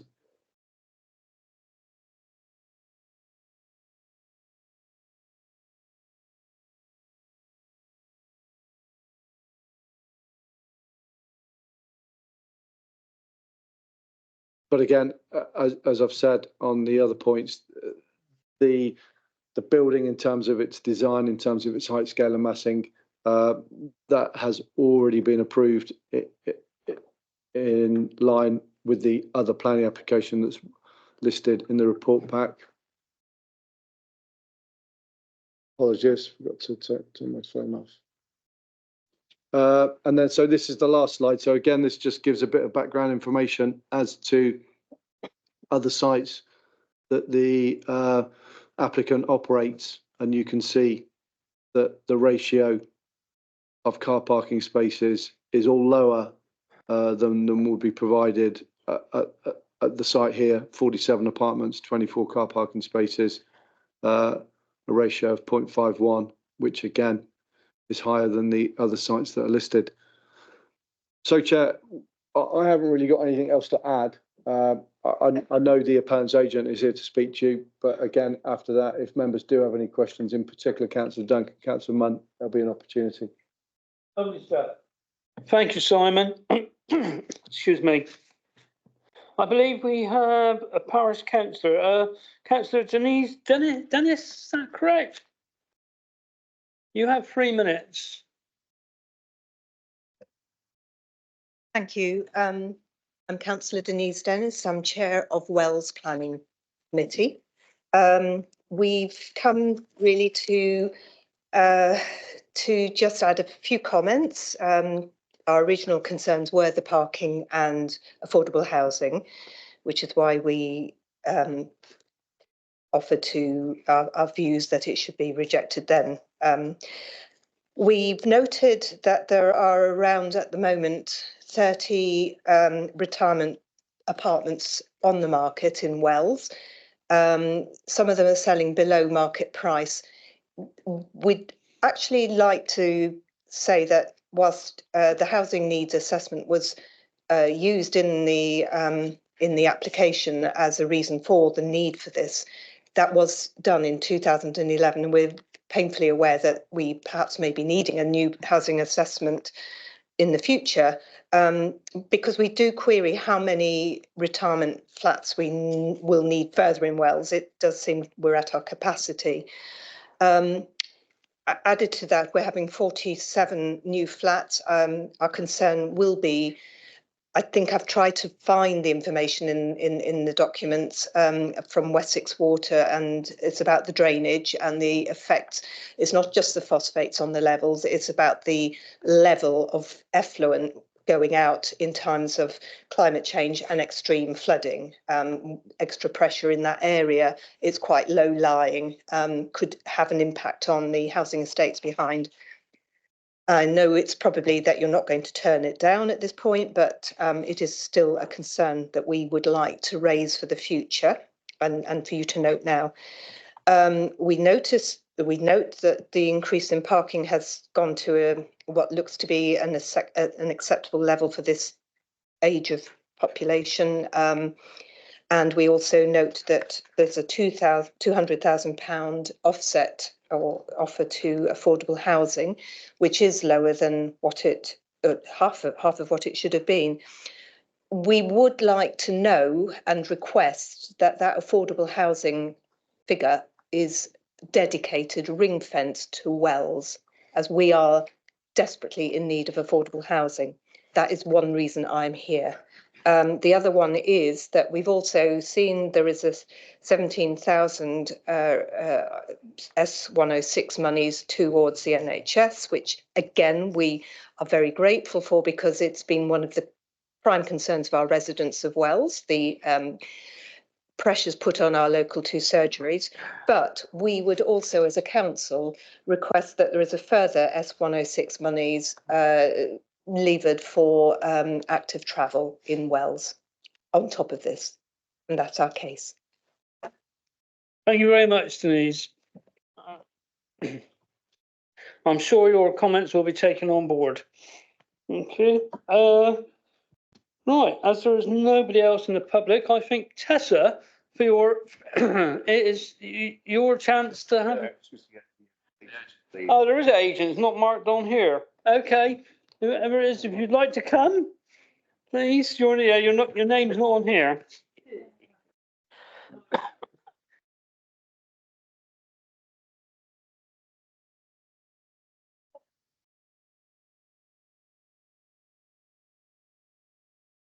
Oh, yeah, I have found you now. Sorry, Rosie. That's all right. Thank you. As your officer sets out, despite the independent viability expert considering that no contributions are justified based on viability, Churchill have agreed to increase the contribution towards affordable housing to £200,000 together with £17,500 towards healthcare contributions locally. This application complies with policy DP10, and should the application be forced to go to appeal, Churchill have reserved the right to reconsider this offer, given the likely significant appeal costs that will be incurred. Regarding the parking, Churchill have reviewed the site plan in detail. No further parking spaces can be provided to the rear due to the conflict with the Wessex Water pumping vehicle that needs to access and turn on site. However, an additional parking space has been proposed to the front of the building. The level of parking proposed exceeds the council's standards for this type of development. The typical purchaser of a Churchill apartment is an 80-year-old widow. I fully appreciate that at this age, many still drive, and parking is provided for those who do. The experience of Churchill is that residents typically purchase a property such as this after a significant life event, such as a fall or death of a partner. It's a move driven by necessity. For example, when their existing property becomes too much in terms of maintenance, or they can no longer manage the stairs but want to remain independent. Many are also looking for the comfort of a lodge manager being on hand, together with a 24-hour care line should this be required in an emergency. Retirement properties such as this are not for everyone, but they are important to provide choice in the housing market for older people who are looking to downsize or need more accessible accommodation. Many residents are looking to move from more rural areas into a larger settlement so that they no longer have to drive and can access the shops and facilities on foot, by mobility scooter or bus to get the things they need. Churchill have experienced that some residents move in and find that the cost of taxing, insuring, MOTing and maintaining a car is not worth it for the occasional trip, and within 6 months they've given up their car. Churchill will own and manage the site going forward. It's not in their interest to provide insufficient parking. This would affect the sales if the car park was overflowing and cause concern amongst residents if they could not find a parking space. They've experienced from around 180 developments across the country and fully understand the amount of parking required for this type of development. I'd respectfully request you support your officer's recommendation. Thank you. Thank you, Rosie. Apologies again for missing you. Your name is on the back of the piece of paper. Okay. Cheers, thank you. So now we'll come back and go to where I was going to go to, which will be Tessa, if you have any comments, but I do appreciate that you won't have had much time to have brought yourself up to speed with this application, but carry on. Thank you. There are one or two comments I'd like to make. I suppose one of the things that I find extraordinary is that people over 60 and sometimes 55 are considered too old to be considered old even. I have questions about the car parking bays and whether they are actually big enough. Because I don't know whether you're aware, Chair, but there are 1,400 people within the 3 wards of Wells who have blue badges and need very accessible parking. You need to be able to open the doors, so you can sometimes bring your wheelchair off the roof and all the rest of it. So I'd like to be reassured that that's the case. Rosie was very kind and said that parking is provided for those 80-year-old widows who are average customers of Churchill. Parking is provided for those who do drive. I think it's going to be a very select few who will actually have parking provision, because I don't believe that when you get to 60 or indeed 55, you're too old to drive. And I think it's more the case that people are 80's the new 60. people want accessible apartments, yes, so they might want to have accessible car parking spaces as well. I think it's lamentable that we are actually in the position we are in, but I feel as though we are done too. We have to accept this. There were comments made about the neighbourhood plan, which has been made in Wells's case, has it not? Am I right to say that? And therefore, I hope that policy has been considered properly. And the relationship to affordable housing, I cannot agree more with those Wells City Council comments about the fact that if you search online and try and find affordable housing in Wells, you'll be waiting 1.5 years. It's really tragic. So I think there was reference, Rosie said that this was an increased contribution. I thought it was a reduced contribution that was being made. And I just feel that there is definitely a need for a new housing needs assessment, because I think this is squiffy, but there's nothing much we can do about it, is it? We are done to not doing it. You know, we can't do anything different other than what we're placed in front of us. Thank you. Thank you, Tessa. That's interesting information. Definitely. You said Martin is next. Yeah. Thank you. Yeah, I was one of the people that voted against this, asked this to be referred back last time. Listening to the argument, I think about Carwise would make the same point as Tessa, really, that these dwellings are available to people of 55 at the lowest end. But I think it's more my concern about parking is that they would want visitors. It's how the visitors to people who are elderly. If it was to put off visitors, I'd be concerned. However, I am persuaded to some extent that this is above average for the type of dwelling. I can't see how they can put any more in, given the plan that they've got, although the one extra I think is a bit of tokenism. And the only thing I find interesting is why we're now faced with 200,000 towards affordable housing rather than 400,000. How that's come about, whether we should just accept that lying down or not, really. Okay, thanks, Martin. Nick, you're next. Thank you, Chair. I'd basically like to pick up that point as well, because I've come to this new, and the scheme itself is not architecturally what I would regard as adventurous or suitable. For a start, there's no solar panels on it, which are in this day and age almost criminal, I would say. It could say it's our government who haven't legislated that we should have panels on it every new build, but they haven't, so we can't condition this.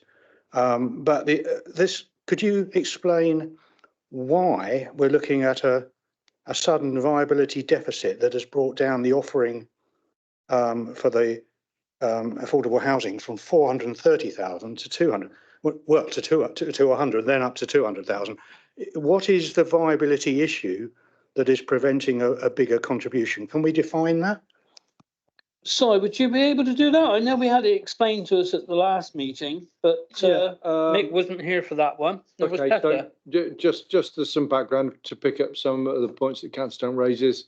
Plan permission granted under application reference 2020-2234 for effectively the scheme in terms of the numbers of units, the height, scale, mass and design of the building, and the number of car parking spaces.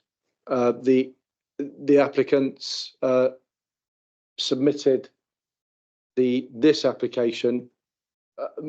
Clearly the council didn't ask them to submit it. They submitted it, supported by a development appraisal to set out and justify their case that the delivery of the off-site contribution at 430,000+ pounds impacted on the viability of delivery, and they highlighted those reasons.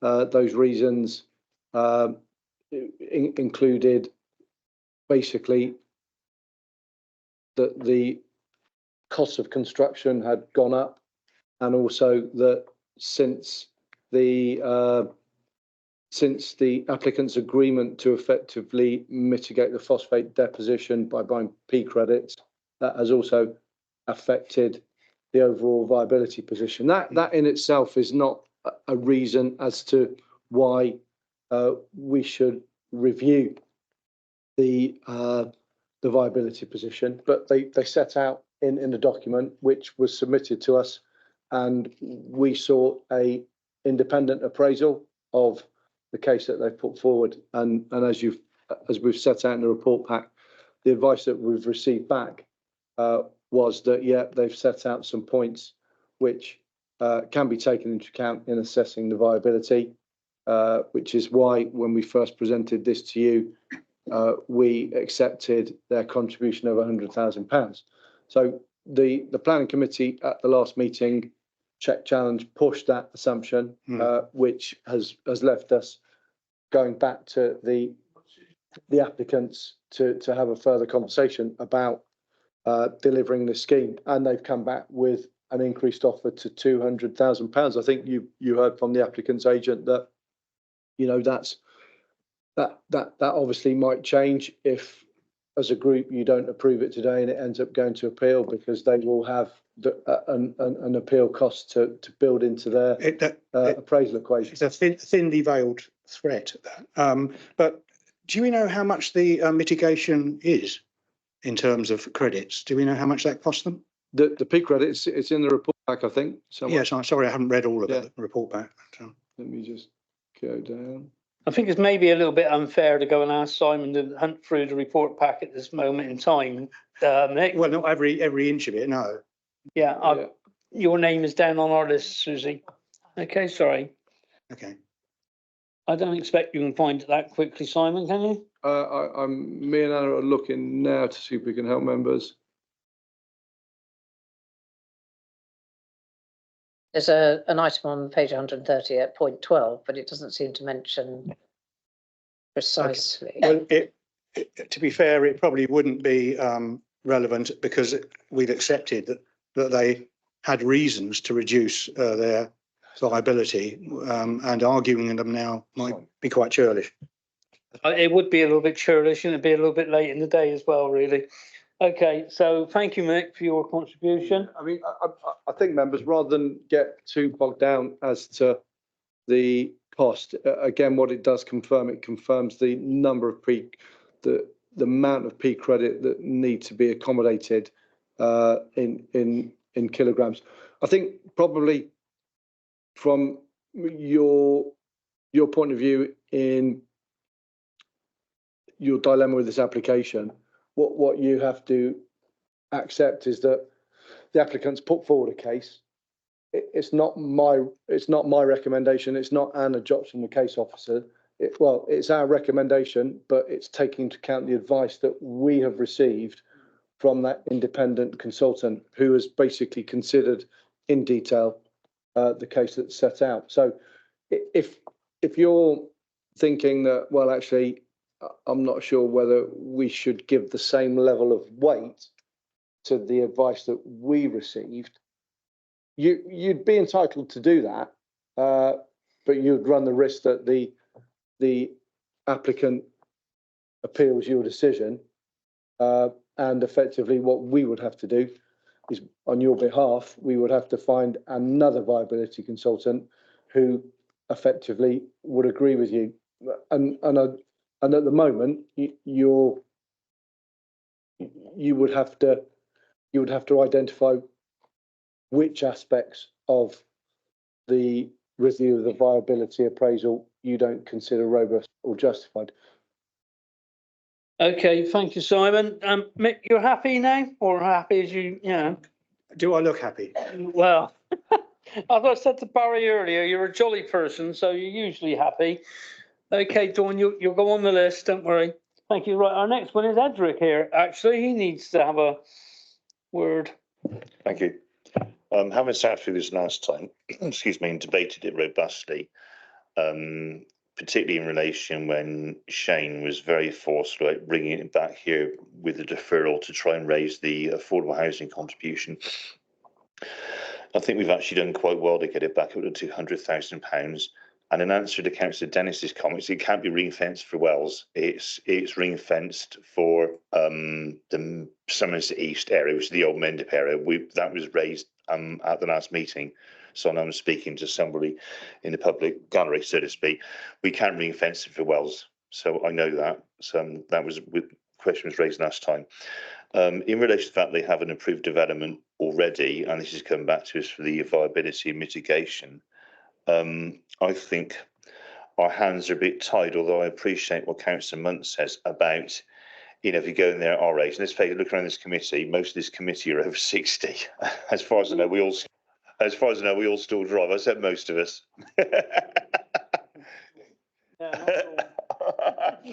And I know, and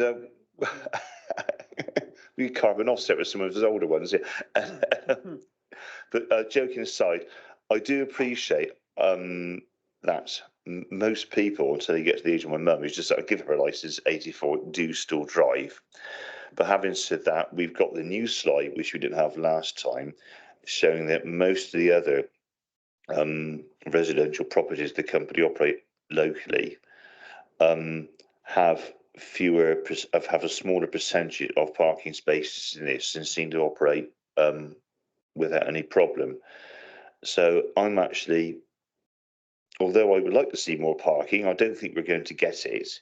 And I don't think we're going to push them for more than the £200,000 we offer. So I'm actually happy to go along with the officer recommendation.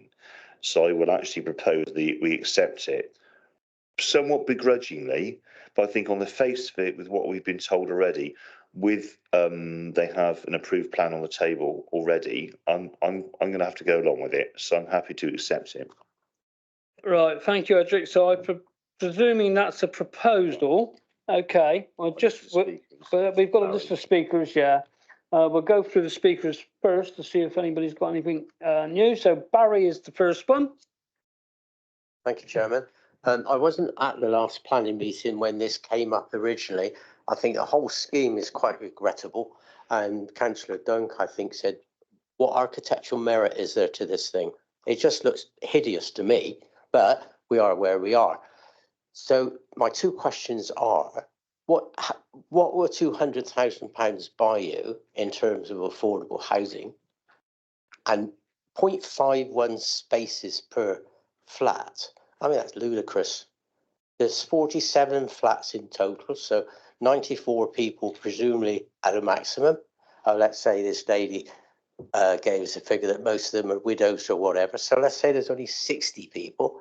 So they all have a visitor on a Sunday. Well, when we go to visit people, we don't turn up with 0.51 of a car. We turn up with a whole car and we take up 2 spaces. So a lot of these people can't even get their visitors in to see them because you can't get a car in there. I think the whole thing is completely regrettable. Okay, thank you, Barry. I'll come back on that one a little bit. I've done a bit of research in the last month and I went around to a few people's homes, I won't call them care homes, to have a look at the parking spaces that were available. And they're all a bit low. I've got to be honest, in retirement areas, they all seem to be going down, that whether or not there's not what you or I may consider a suitable amount of parking, but they seem to be okay. And I mentioned Cavendish Lodge in Glastonbury for one, and there are others, obviously. Okay, thank you. Tessa. Okay, in response to that, I would say that if you live in a place where it's really difficult to park, you're highly likely to get shot of your car and end up using a very expensive taxi instead. So anyway, I have got a couple of questions for Simon. Simon, what account has been taken of the fact we're going to have 4,000 new people moving into the area over the next few years to work at the Gravity site, and Wells within the catchment of those who would want to live within reach of their work at Gravity? That's my first question.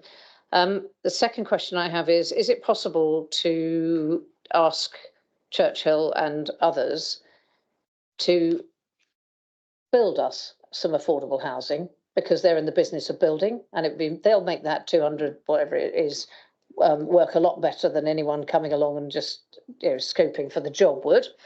And my third question is, what education contribution is there on this? Because I don't think I saw anything. And if there isn't one, why is that? I don't understand. But we certainly have a need for quite a lot of specialist school places. And actually, I think probably people whose young people attend Wells Blue School might think we need a school as opposed to a specialist school. We actually need a building that can hold up. Thank you.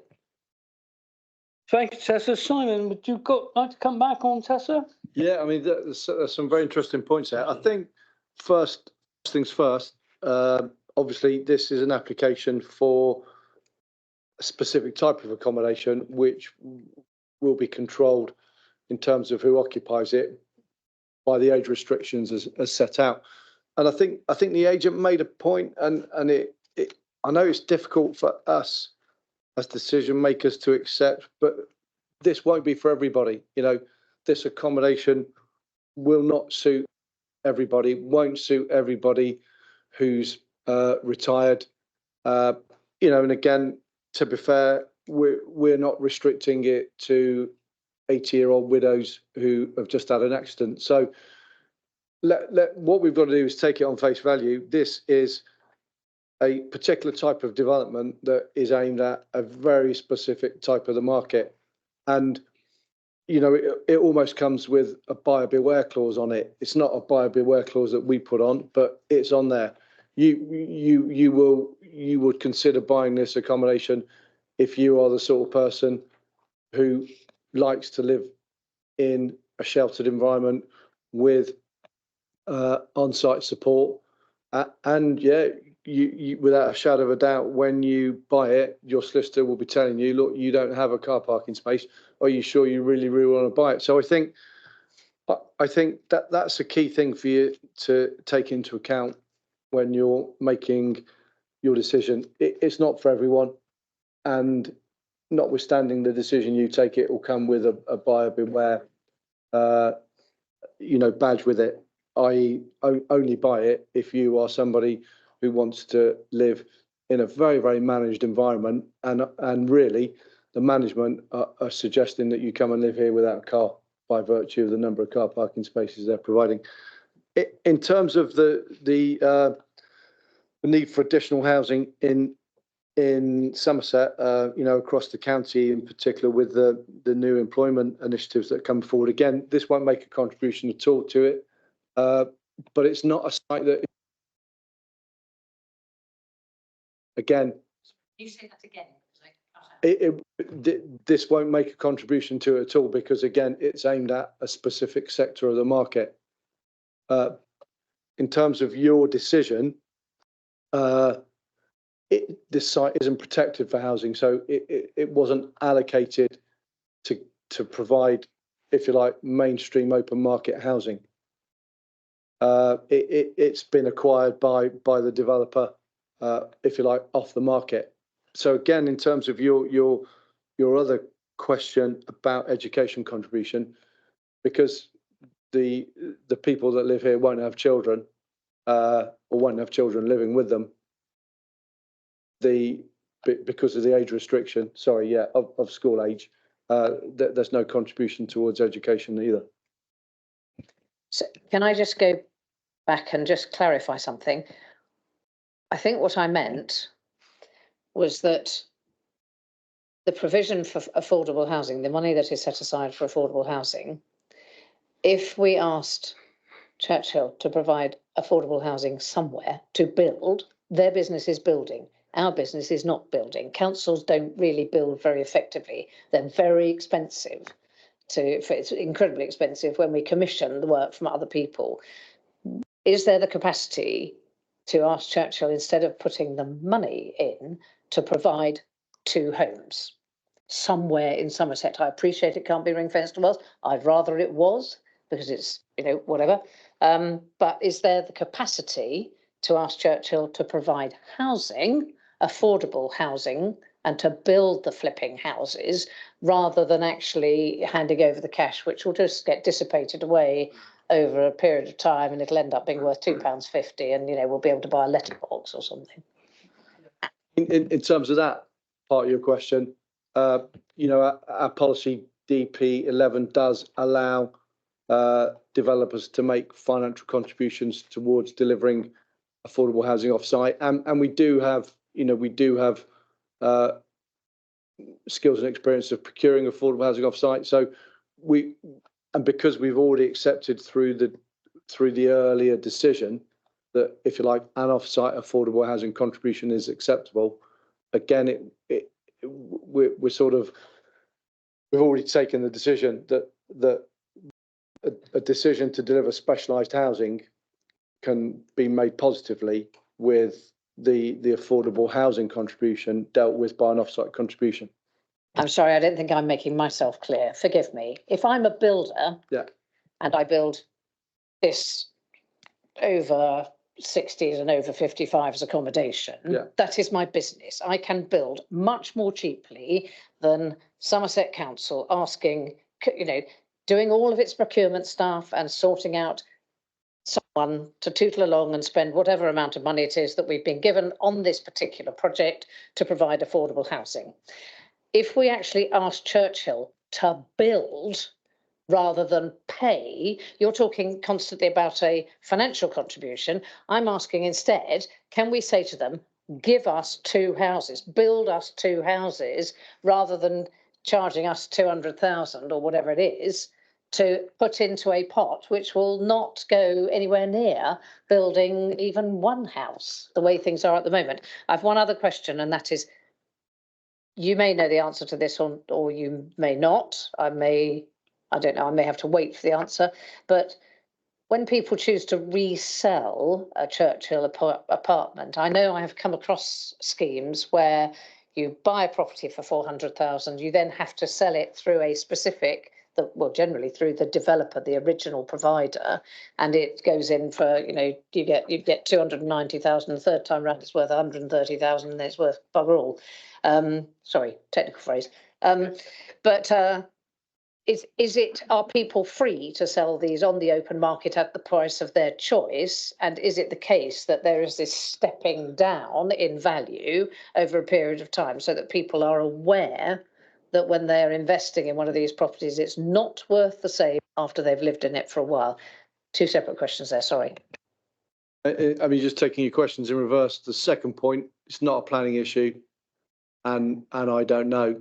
But again, it would be outlined to the person who's buying it. In terms of your first question, again, we've got an affordable housing team there. They've accepted the off-site contribution as mitigation for this application proposal. So again, whether or not the policy doesn't specifically allow it, if an applicant came to us and said, well, look, I'm building X number of houses and my affordable housing contribution is going to be made on another site, we probably actually wouldn't be looking favourably on it, because what we're about is delivering mixed balance communities, and what we don't want is to segregate the affordable housing so it's separate from the market housing. So if you like, as a starting point, we probably wouldn't look favourably on that scenario where a developer has got a split site for the market housing and another site for the affordable housing. But in this case, the applicants have come forward and said, we want to make a financial contribution, and we've accepted it. Right, thank you, Tessa, and thank you, Simon, for a comprehensive answer. Susie, your turn. I think, unfortunately, we're just going round and round in circles here, discussing things that ultimately are out of our control in terms of this small group. And I think I wouldn't disagree with anything that Tessa's said, but Tessa, you've been a way more significant political player than any of the rest of us. And these are decisions that are made at a higher level than us. So I have questioned on more than one occasion, how can it possibly be that the requirement is for this number of affordable housing, and in reality, they then come back to us and say, it is no longer financially viable for us, and they get away with it. And I don't understand how, but that isn't anything we can change in this room, unfortunately. Yeah, And similarly, the situation with the parking, we discussed it at length last time, these same things that are being brought up now. And, you know, the answer we were given was that the parking that even was being offered before and that was shown up on that screen earlier was more than adequate for our requirements as a planning council. And so I feel like they've jumped through the hoops that we've put there. If we want those hoops changed, which most of us probably do, we need to do something outside of this room to make that happen. And I think we did discuss it at length. We were all very aware that at appeal, if it went to appeal, Churchill would probably win and cost us money. And, you know, that actually I feel really pleased with us as a whole group that we did push back and they've come back and they've doubled the money. And it isn't what it should be, but it's 200, not 100. So I would like to second Edric's proposal that we go with officer recommendation and allow this to happen. Although I would say it isn't my favourite project. No, I think that's the situation we're at now. Thank you. Okay, thank you, Susie. Martin D, please. I don't think I put my hand up. You again, put did your I? hand up here. Half an hour ago, Martin. Oh, yeah, I'm sorry, I've slept. Yeah, yes. I was only to complain about Edric assuming that most people in the room are over 60. I mean, no, I don't think I can add anything. I think Susie's adequately summed that up. I think we're in a difficult position with this. We've sent it back. It's come back. We've had the same discussion again. Some new elements have come forward, but I feel in a corner, in a sense, and duty bound to vote it through. Thank you, Martin. Yeah, I think you're on the way. So is there anybody else for the last call? Yeah, I just put my hand up, but Dawn, yeah. Yeah, I mean, I agree totally, and I think we should just vote on it. Because in 2 years' time, I'll be eligible to move in there, and I think I would probably not choose to move in there because I'll hopefully still be driving. But I also I did notice there's a bus stop on Montage 3. So for those, I mean, it does have access, doesn't it? Yeah. So I think that's okay. And again, it's a choice. Where do you want to be, and what suits your needs? If that suits your needs, then that's your place. Yeah. Right. Thank you, Dawn. Okay, so we'll go to the vote. And Edric, you have proposed that we go with officer recommendation or whatever, yeah. And Susie, you have seconded. So all those in favour?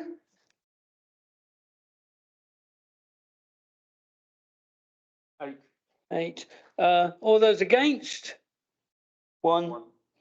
Okay, the motion is carried. Thank you. Abstentions, please, Chair. Oh, yeah, abstention. Do we have an abstention? Mick, yeah, okay. Sorry, I forgot. Numbers weren't working right in my head that time. Thank you. Right, we move on now to, I've just got to check. Where are we? Not that one.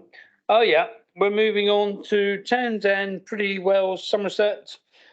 Change of use from agricultural to siting of a mobile home. And Charlotte, but I presume, Simon, you're in charge?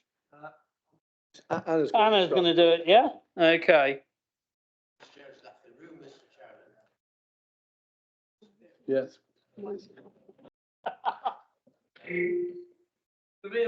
He declared an interest in this application. Yeah, Edric's gone. And in all fairness, it is the holiday season as well still. Thank you, Chair. Okay, so this is an application in Townsend near Priddy. It's for change of use from agricultural land to the siting of a mobile home to provide temporary accommodation for a rural worker. And it is a retrospective application. So here's an aerial photo, just identifying the location of the site with the red circle. So it's opposite the caravan and camping site, if you know where that is. And then here's a more detailed location plan showing you the layout. Says existing, obviously that's the same as proposed because it is retrospective. So we've got a barn that's accessed off a track and then the mobile home at the southern end. And it's worth noting here the extent of the blue line in terms of other land in the applicant's ownership. Then the proposed site plan shows you a bit more clearly the outline of the mobile home. It's also indicating that part of the barn is proposed to be used as additional living space. Here's some floor plans and elevations of the caravan. And the floor plan of the barn showing that corner, which is proposed to be used for living accommodation. And then here's a photo showing you the mobile home in situ. So you'll note from the report pack that the officer recommendation for refusal from planning in line with the local plan and the MPPF, the bar for allowing rural workers' dwellings is very high. We need to be convinced that there is an essential need on the site, that all available alternatives have been considered. We have to be satisfied that the landscape and visual impact is acceptable. And we have to be sure that there is a profitable enterprise that's likely to occur on the site. In this case, the council is not satisfied that any of these criteria have been met, and therefore the officer recommendation is for refusal. Thank you very much. Excuse me. Next, we have the applicant, Mr. Webmore, please. You have 3 minutes. Thank you.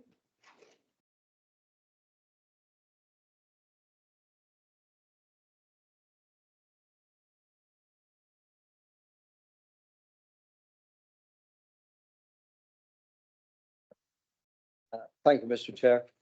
Good afternoon. We're trying to create a low-impact self-financing business alongside my other job of repairing and maintaining dry stone walls across the Mendip Hills, mainly in the Priddy area. I have helped to maintain these walls over the past 27 years and feel very passionately for the importance of wildlife and biodiversity with the Mendip Hills, and feel we have a duty to protect them. There is a need to live within the landscape to continue this trade. I have currently 3 years of dry stone walling ahead of me in Priddy and also maintaining other walls in the area.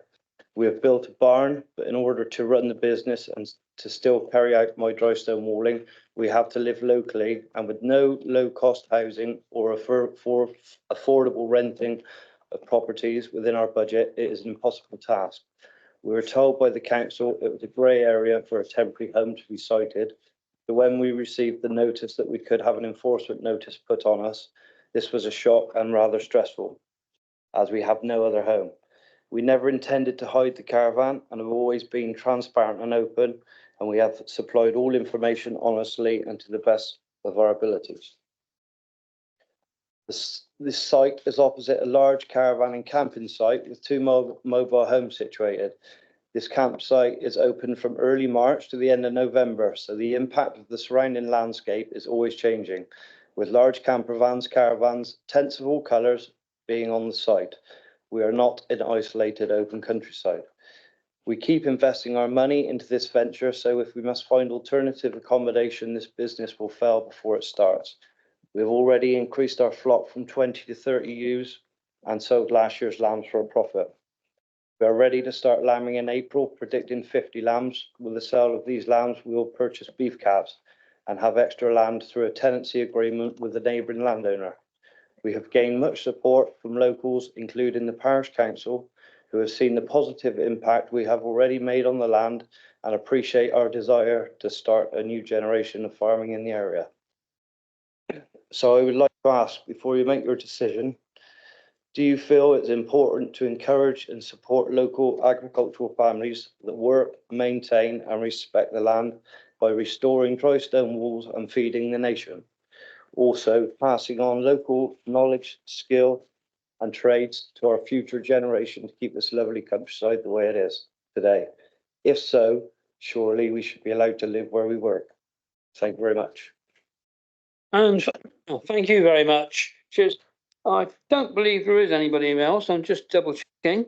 No, so we're okay. Edric has declared an interest and has left the room. No comment. So Tony, it's down to you. Thank you, Chair. I'm not a farmer, and I don't pretend to understand the various different things that farmers have to go through to ply their trade. I've never heard of farmers that looked after dry stone walling, but now I have. I've read all the reports. I've read the support that these people have got from local people and from people from further away, and the reputation they have as being good people, doing a very hard job and trying to make the most of what is a difficult situation. I would find it very, very hard to go with the officer recommendation on this one, based on all that I've read and listening to the gentleman just now. Unless I'm persuaded by my colleagues, I would have to recommend that we actually go against officer recommendation. Thank you, Tony. You're proposing that we go against officer recommendation. Okay. Do we have any reasons as such? Okay. Sorry, the reasons are in the application. It's hard to pin down. I'll just ask Martin whether he can sort of offer you a little bit of assistance here. Well, Chair, your policy is set out in the report, is that for a dwelling, even a temporary dwelling in the open countryside, based on a need to be there because of agriculture or other rural enterprise, the applicant needs to demonstrate that there's an essential functional need to be on this particular site, in this particular location. And what the officers are saying in the report, they're not satisfied that there is a functional need or indeed a potential profitable business on this site.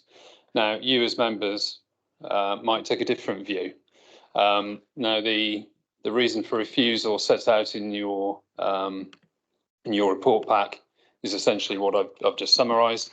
If you feel as a committee that you are satisfied there is a need for the applicant and their family to be on site, then that needs to be your reason for approval. If members are minded to approve the application, then we would ask that planning conditions are delegated to officers in consultation with your chair and vice chair, one of which would be that this is a temporary permission for 3 years, because that's what they've applied for, I understand. Is that correct? Yeah. Yeah. So that Simon, that's correct, isn't it? So if, yeah, that's correct. Yeah. if you were minded to approve, then we would ask for delegated authority to impose that condition amongst others. Thank you. Thank you, Martin. Does that help, Tony? I do understand farming, and I think that you know where my. I think that you do need to be on site to look after lambing in particular, and other such things. And when people are trying to build something from scratch, it's not always easy. And also, as a person is a dry stone waller, that doesn't really come into the equation, but it is an interesting thing and a skill that we need to keep going. So I will be supporting you, I should imagine. Tessa, you're next.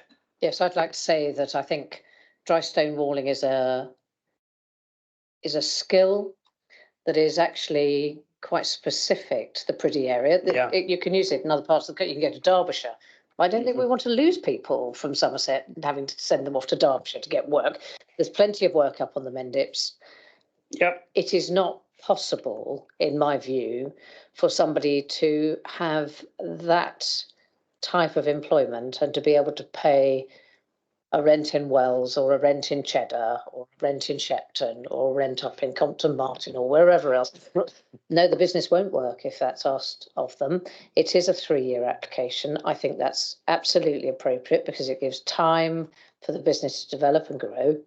And I think it's essential that we keep people who are working in rural areas and in agricultural particularly, and I declare an interest because we farm as well. But I think it's absolutely essential that we give people a fighting chance to run their businesses. And it is essential that you live near your animals when you have them, and you need to be living pretty close because you use the days during the summer to dry stone wool every hour that there is light, and you do your light, all your business with your sheep at the other times, as you know, Chair. Thank you. So I will be supporting this. So sorry. Would you like to be the seconder? I'm very happy to be the seconder for Tony. Yeah. Sorry, officers, no disrespect, but I think this is an exception. No, don't worry. The officers are used to us taking different opinions. Barry. I think most of what I want to say has already been said, but I bet Mr. Wedmore works extremely hard at what he does. His skills are necessary. We're importing more food into this country than we grow ourselves. People like him trying to grow our own lambs needs to be recommended for it. He does need to live next door to where the lambing is taking place. You cannot get a phone call at 12 o'clock at night and decide you're going to go and look to a ewe that's in trouble. And as for the stone walling, it's more than a skill, it's a craft. These crafts are dying out. And if you go to Priddy, you can see why we need to encourage people like him. We need another 20 people like him. So I'm all for it. The worst case I would take would be defer it because the planning officer made a lot of points that there wasn't evidence to support his case. So the best I would do would defer the application for a month. But if we've got a proposal, let's go with it. Thank you, Barry. Who's next? Oh, Martin, you just come in? Just very quickly, sorry, Chair, I should have mentioned a second condition, which would be as the application is for accommodation for a rural worker, we would put the normal agricultural tie on as well. I'm sure he's not bothered. Thanks, Martin. Everybody understands that bit. Right, Mick. And then we're looking at something which will be reviewed in 3 years' time. So you'll be looking at the evidence at that point to see if the business does still warrant the use of that home, or possibly even a structure. But at this point, this is what we're looking at, and it's 3 years. And so it's make it or break it, really. I tend to agree with your thing, Mick. Yeah. So does anybody else wish to make any comments before we go to a vote? No, Susie? Yeah, I wanted to make a comment a long time ago to say I fully support these people, definitely second, third, whatever is going on with Tony. And really, I object to being part of a council that slams an enforcement notice on people like this and lets all and sundry get up to all sorts in every country lane in the county who've got no good reason to be doing it. So I just wanted to make that statement, really. 100% behind these people. Okay, thank you, Susie. Right, Tony. Chair, just very quickly, do we need to accept this again? Should be automatic. Do we need to accept Martin's the second part of the condition as part of our proposal? I think we would. Hold on, Martin. Through you, Chair. If members are minded to approve, then we would ask that delegated authority be given to the officers in consultation with your chair and vice chair to impose conditions on the planning application, including the two I mentioned, which was the temporary period of 3 years and the agricultural tie, which we would normally put on. Yeah. In terms, if I may, in terms of the reasons for approval, from what I'm hearing in the debates, members are satisfied that there is an essential functional need for this dwelling on this site. Thank you. Right, thank you, Martin. Tessa, you wish to come back in quickly? I do. Yes, Well, not quickly, but you know. never quickly. Thank you, Martin, very much indeed. Simon, could you possibly elucidate on what additional conditions you might seek? Because I'm very happy with your 3-year rule, and I'm very happy with the other one you just mentioned now. But we could end up in a situation where there are 58 different conditions, and I'd just like to have some idea of what it is that you might seek.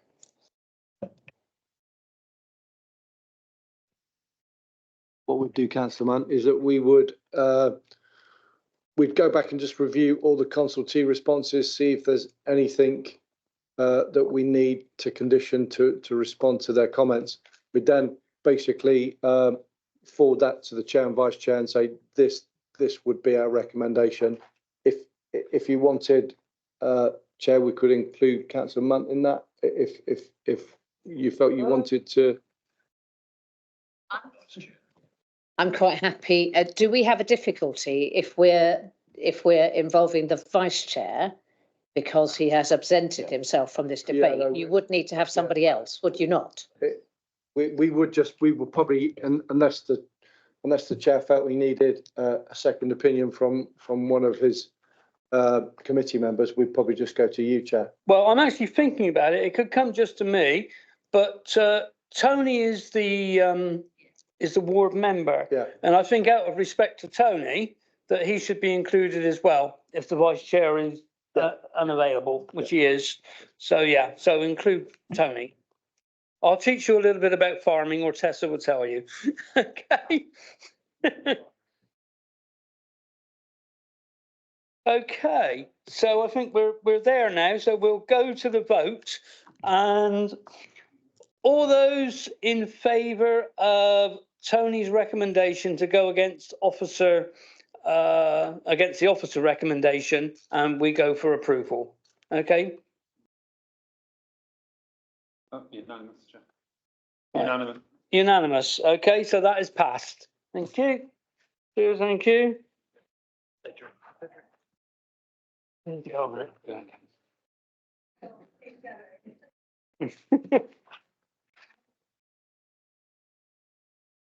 We just have to hold on a second for Martin to return.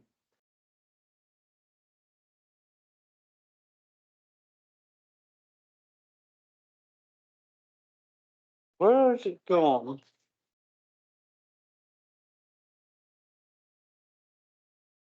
Oh, got it. Okay, then we can move on now. Yeah, is Edric back? Just coming. We're just waiting on Edric.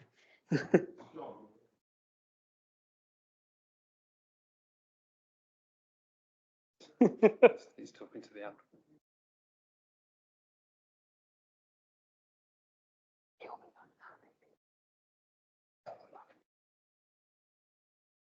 Right, you're back, Edric. Well done. Next, we can move on to the B&Q station approach at Frome, Somerset East. Yeah, we all know where this is. So Charlotte was on this one as well, but she's not here. So Anna, okay. Thank you, Chair. Okay. So this is B&Q station approach Frome. It's a retrospective application for the installation of 3 illuminated and 4 non-illuminated signs and some door vinyls.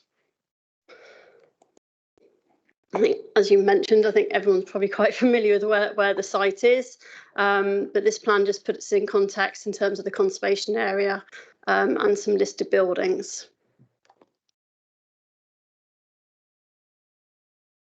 So this plan shows you where the individual signs are proposed, or well, obviously it's retrospective, but where the individual signs are. So there's obviously a key with numbering as to which sign goes where. Oh, sorry, it's chucked me out. 1 moment.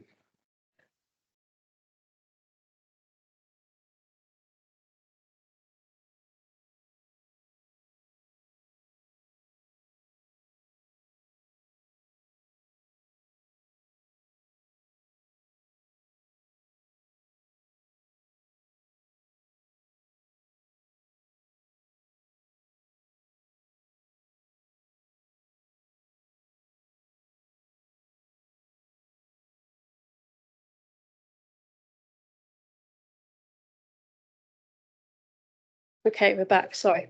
Okay, so as I say, that's where the various signs are located. We can come back to that in a moment.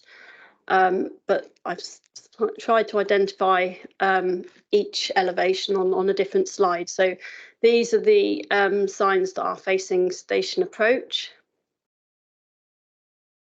So looking back at this slide here, so these are along this line here.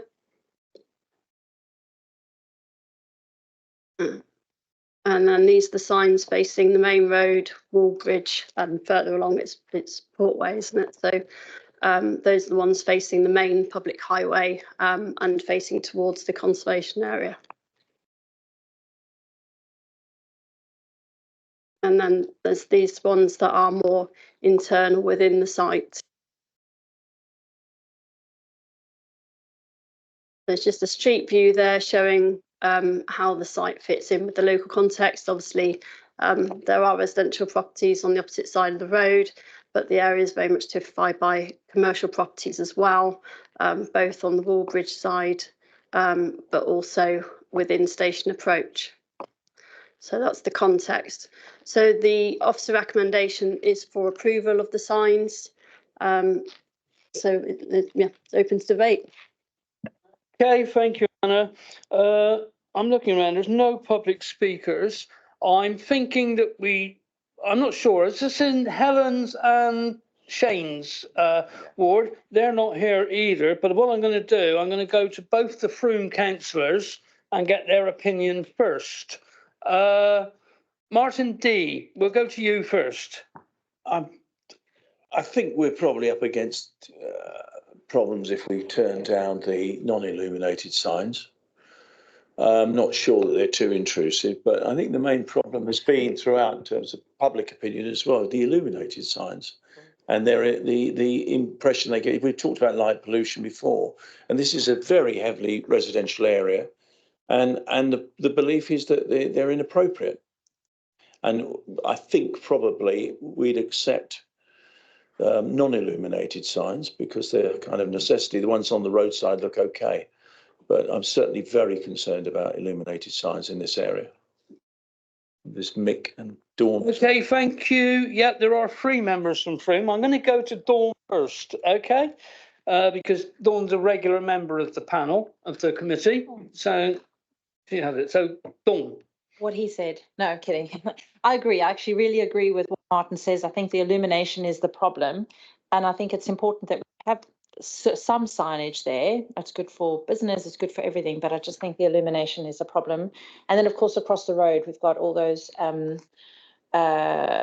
conservation homes in the conservation area, which I think is a problem for the illuminated signs. And we did turn down illuminated signs, didn't we, before on the corner? Yeah. So I think that should kind of stand for now. Okay, thank you, Dawn. Mick? Thank you, Chair. I would like to see, if we at all possible, the photograph that Councillor Kay took of them in situ. I don't think they're illuminated from what I can see because it's daytime and that would be pointless. But it does show the listed building directly opposite B&Q. Because she's asked if that could be shown. I've got it on my computer because it's on the planning portal. So I've got it here, but she's included it with her comments, I believe. It just gives the planning committee a bit more of an idea about why this is a sensitive area. Is that possible? You know, in terms of our presentations, they're pre-prepared. Again, I think with Anna in her presentation has presented the number of signs which this application relates to. We've got an officer recommendation for approval. If as a group of members you think certain aspects of it aren't acceptable, I think that's perhaps what you need to focus on the debate. Just in terms of the illumination point, there is a condition that restricts illumination what are the hours, Anna, just again to help members? Yeah, so condition 4 restricts the illumination so that they're just illuminated when the store is actually open, which I think is 7 till 8. Yeah, 7 till 8. So again, you've got a context of a road where there's street lighting, which probably goes on a lot longer than the control that would be imposed by that condition. And I think it is only, it's not all the signs, Anna, is it, that are illuminated? No, Sorry, Chair, can I three just of them. clarify? It's particularly 8 and 9, I think, facing the area. I think they're both illuminated. Yeah, they are, I think, from memory. But again, we've got street lights on that road, stone's throw from the signboards, haven't we? Well, that'd be taken as read, yes. Okay, mate, you had your couple of minutes there. Well, You're saying, Helen, I know, I was expecting. Well, I just think if we could get either a condition that they weren't illuminated at all would be great. Whether that's not reasonable. I mean, they're already there. So I suppose all they would do is just not turn them on, which is reasonably simple. Well, we'll have to see. We're still moving along. Susie, you're next. B&Q is a massive company. They know the rules. I don't understand why they're having to apply for retrospective planning permission. B&Q know damn well that they should have applied for planning permission in the beginning. And I've said it before, people who break the rules and apply for retrospective, they should be fined. Number one. Number two, this very council turned down a variety of applications for signage on roundabouts, which were going to generate income for our council, which, let's be all honest, we desperately need.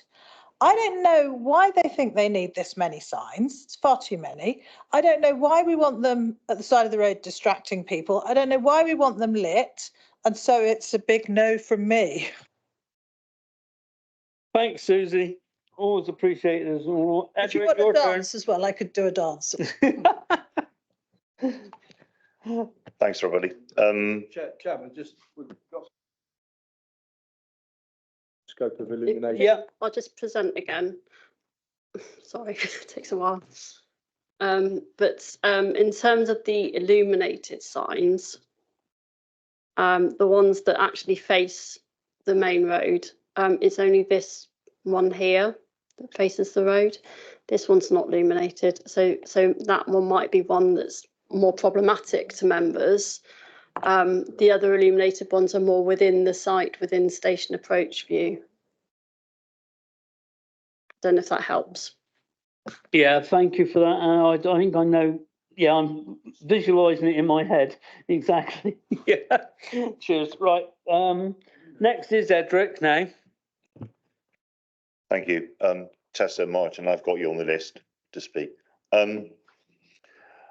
Yes, we did turn down some signs in this area a few months ago. And no, we turned down some hoardings in this area, and they were we lost that on appeal. So just be mindful of the precedent being set in this area, turning down signage.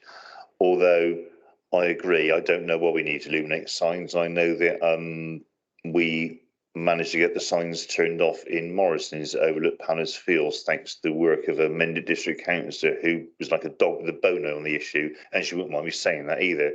So we can win in these situations. And I agree with the three members. There's some nice sort of conservation houses opposite that, and I don't see why, if you can't see a big orange sign to get a B&Q, you shouldn't be driving. So I'm quite happy to have those signs, but I don't see why they need to be illuminated. Okay, thank you, Edric. Tessa next. Thank you. I just wanted to get some advice on, I presume, since the proposal is 3 illuminated signs and 4 non-illuminated signs, and some door vinyls, which I'm not entirely sure I've seen, I presume we can't split this up. It's going to have to be an all or nothing, yes or no, which seems unfortunate, but I presume that we could caveat if it turned out to be a no. I assume that we could caveat to say that we don't mind the non-illuminated signs. I mean, I presume we don't mind the door vinyls, not that I can really work out what the hell they are. But I make the comment that having driven past this store on a number of occasions, they're flipping orange, these signs. If somebody can't see them in the, you know, what? It certainly doesn't need to be extra, you know, extra lit. So I just want to check with Simon. I presume it's a yes or a no. But would we be able to say, but we like your non-illuminated ones? And actually, the other thing, sorry, yeah, never finished, do I? But the point that I think Susie made, and that is that if you've got one sign or somebody made, maybe it was your officer, beg your pardon, that if you have one sign that faces the main road and everybody thinks that's totally inappropriate, the other two signs are internal. You said they faced station approach and they were much more internal. If their own staff and drivers don't know where the bloody hell their signs are, we're all in trouble, aren't we? So I don't think there's any argument for having those at all. So I would have said, my personal view is no to the 3 illuminated. And if that means the whole flipping 7 have to go, then the whole flipping 7 have to go. But maybe we can put something in that says, you know, we'd encourage you to have non-illuminated signs. Thank you. Okay, thank you, Tessa. I think Martin wishes to reply to you rather than Simon. I was just going to say, in advertisement applications, we can issue split decisions. So that's very exciting, Martin. Thank you.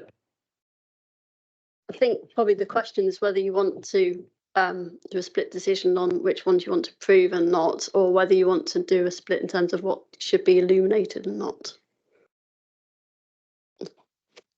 Okay, I'm working that one through in my mind. Okay, Barry, you come next, I think. Thank you, Chair. Signs are meant to inform and give you some information. These signs are just hideous things that are jumping out at you, shouting B&Q. Why do we need people to have signs up the road telling them where B&Q is? You can see it from the main road. And if everybody on that trading estate is going to be allowed to put up signs, we won't be able to see where we're going. There'll be signs from here to eternity. And the other thing which we've not considered, although Edric touched on it, the people who live within the conservation area on the other side of the road, I think they're quite entitled when they get to the edge of the conservation area, not have B&Q say, oh, it's okay, we're outside the conservation area, we can do that. About a bit of respect for them so that they can stand inside the conservation area and not see all this amount of brilliantly lit display. I mean, A, it's unnecessary and it's a bit upsetting for the people who have to look at it, I would have thought. So anyway, I would big no. Thank you.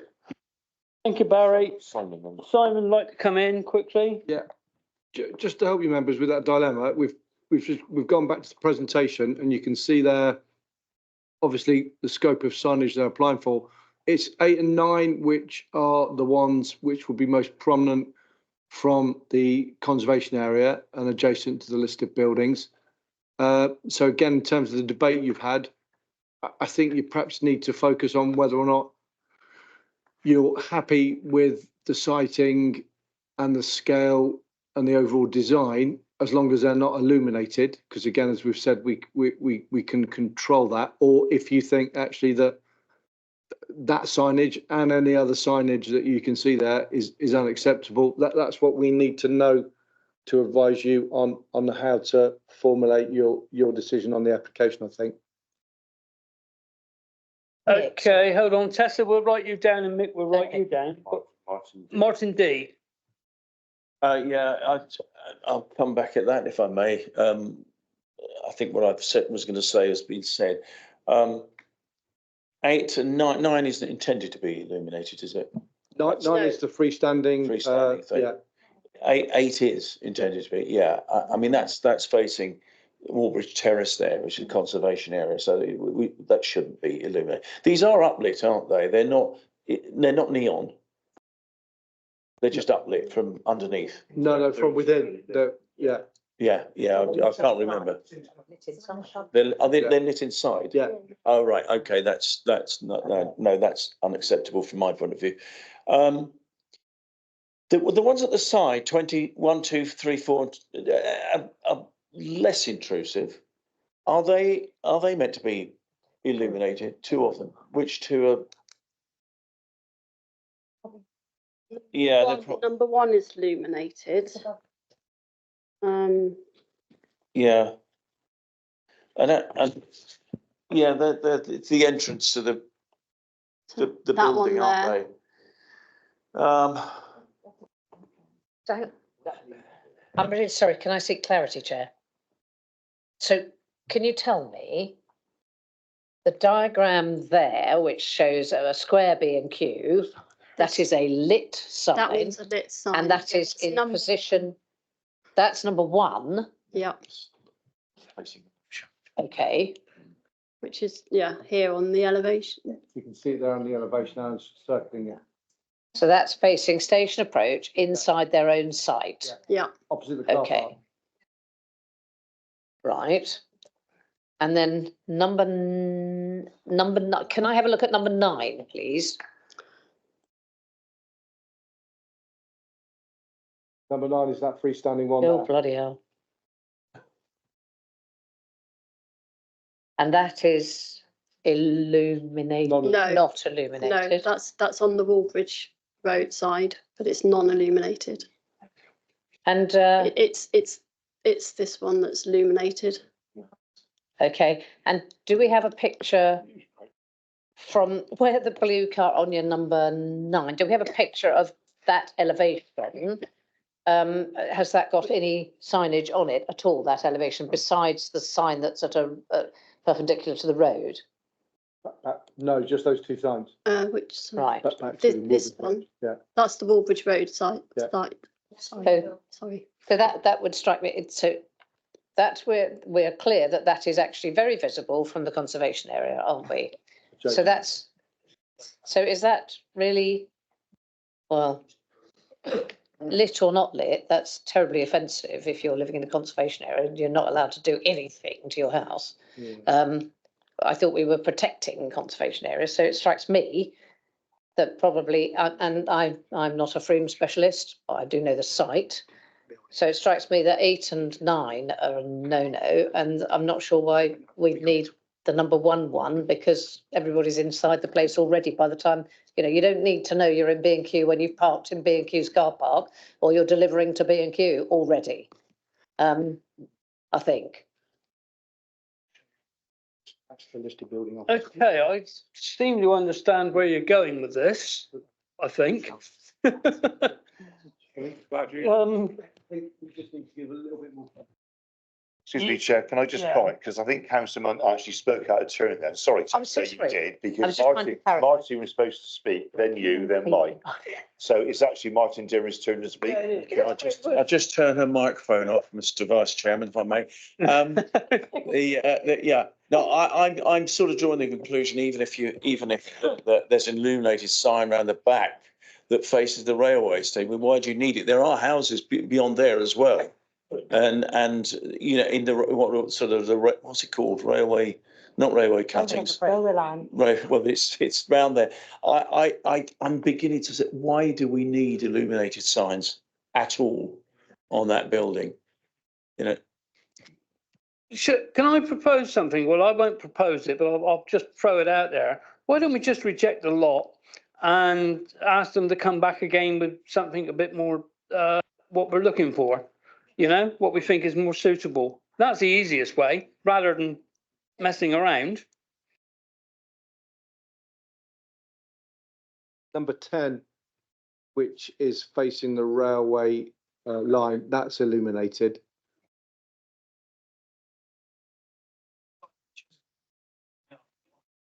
But that, we're all talking over each other. We're not sticking through the chairs. And we can't really hear what everybody's saying properly. Sorry. Say again. There are houses. There you can see the dwellings, and beyond the railway line, there's properties.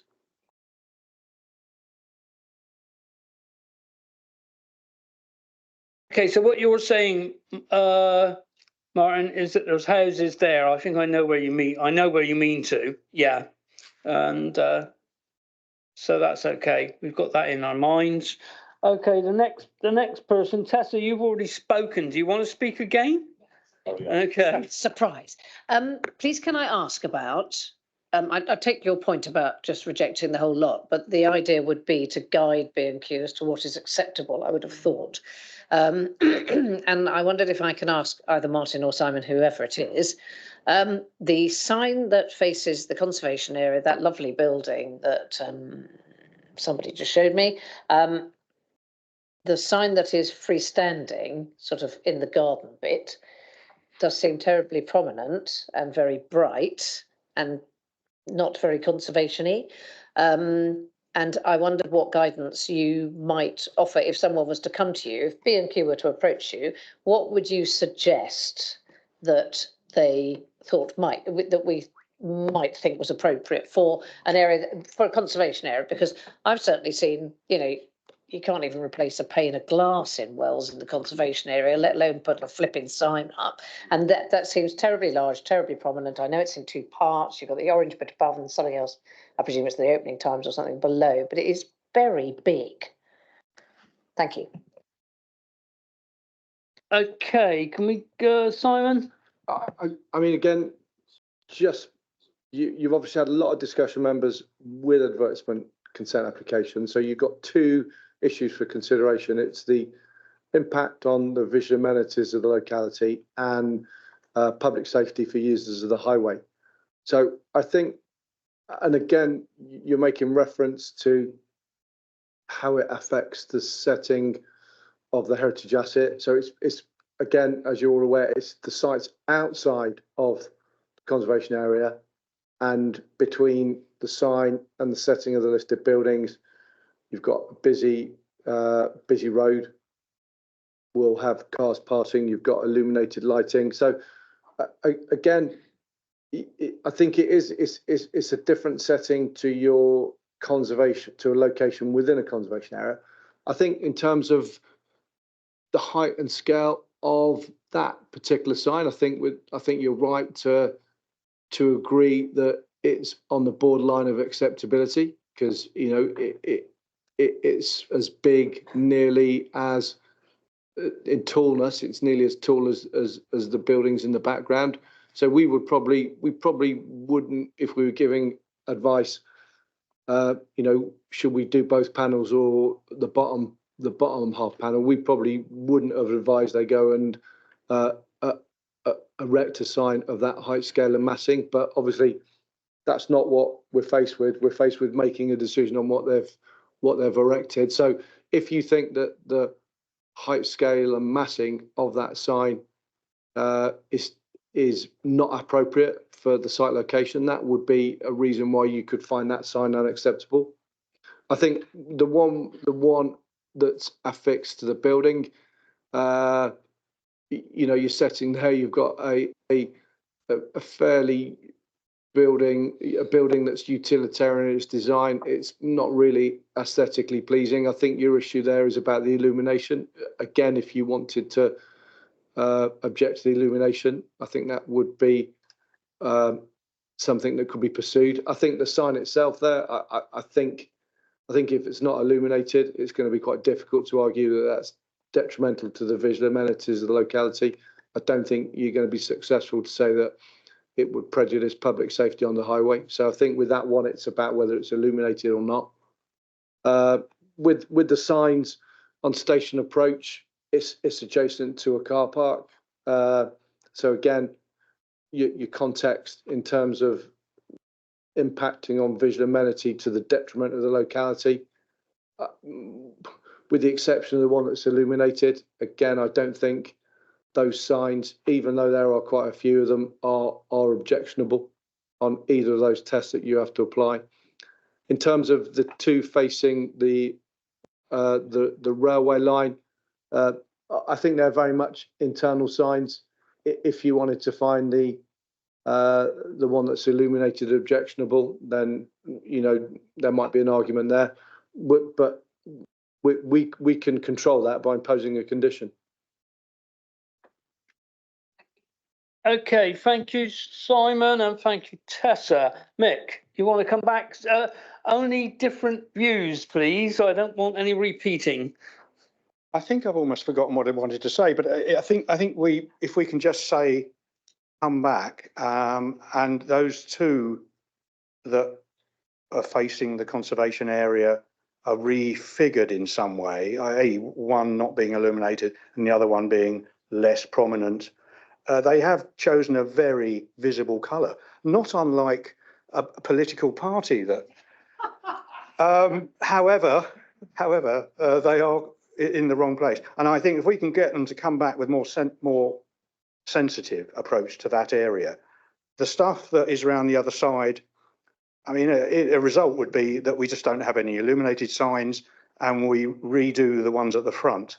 I think that's the best we can get really in terms of being realistic. I don't know, that's basically what Simon has suggested. Mick, are you putting in for a deferral for a month for the officers to go back and speak to B&Q and make a suggestion? That could work. That could work. Yeah, Chair. Yes. So you're proposing I that? propose. Members, just before you take your decision, there are a couple of things. Firstly, we've sort of pretty much pursued your views and thoughts with B&Q, and they've taken a pretty hard line. No, we want our application to be considered as it is. So I think whilst we can report your views back because they've now had it considered and tested, and you've advised quite clearly that you're not prepared to grant advertisement consent for what you've got on the table. But as we've said, we can issue a decision now which pretty much reflects your views. If you're content that actually with sign 8, as long as that's not illuminated, you're happy with it. So again, that's something that I'd ask you to consider as a group. Sign 9, I think you've said you don't think it's acceptable. So again, we could issue a refusal of that sign if that was your view as a group. And then in terms of the signs that are illuminated, so number 1 and number 10, again, we can control that by making a decision on this application. So in a way, it will be better, I think, for you to actually formally make a decision as long as you're in agreement as to which parts of the signage proposal you think you can support and on what basis. Okay, thank you, Simon. Susie is next. If we were reject this, are we able to take enforcement action against them because they've put up a load of signs without any permission? So I think B&Q need to get back in one of their own boxes.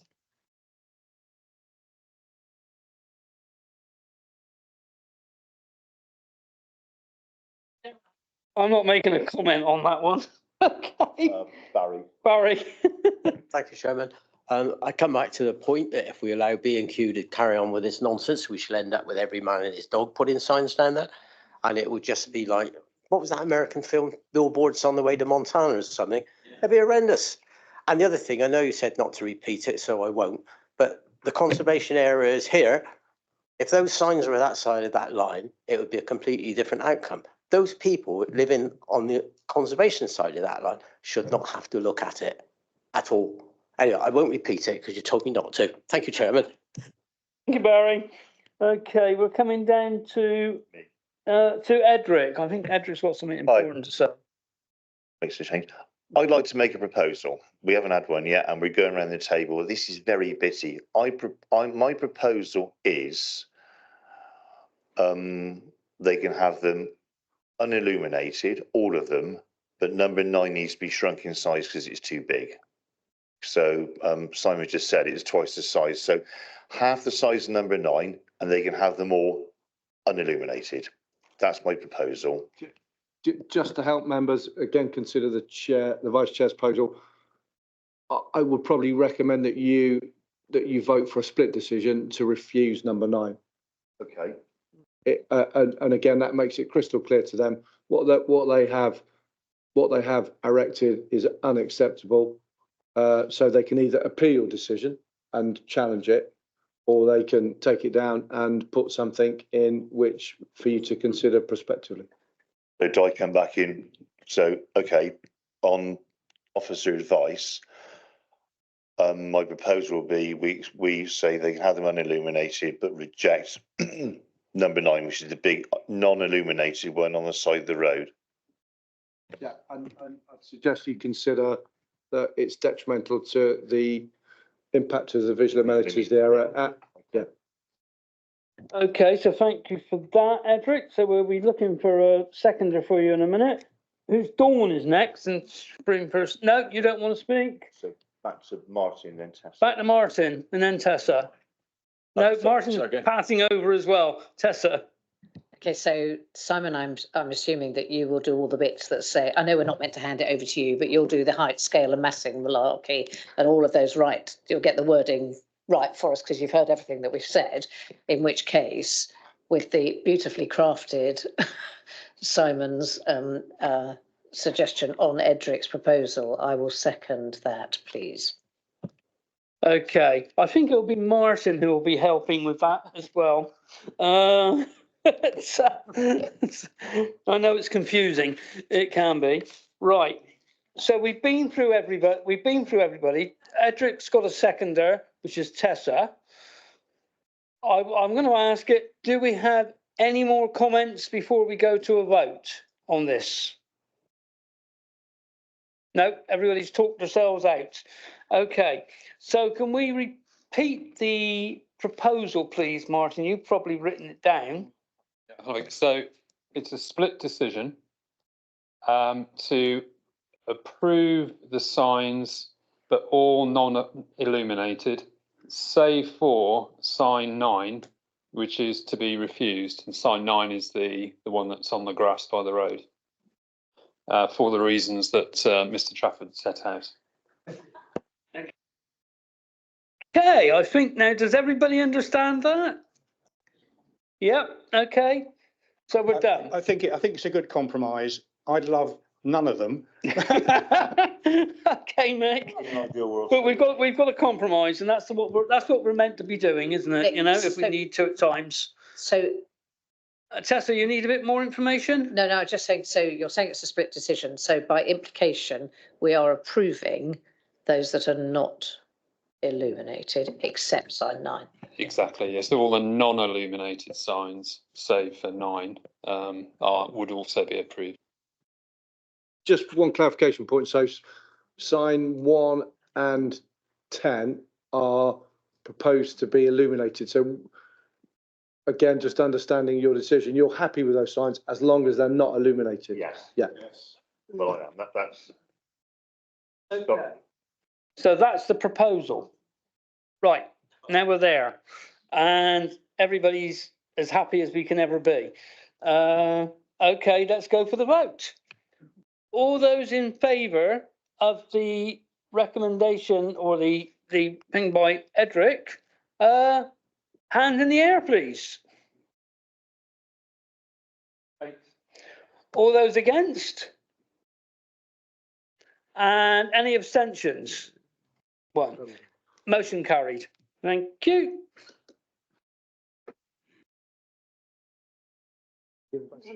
I've just got to check. Have we got any we've got no appeals, so I can declare the meeting closed. Nice and early as well. Well done. Well done indeed. Well. The appeal. I thought that was the best option. Yeah, no, well done. Best option to let it get more costs we would have got. Yeah. I did say I'd try and, yeah. No, I mean, to be fair, we struggled with number 9 and we effectively said, look, we can't recommend that for approval unless you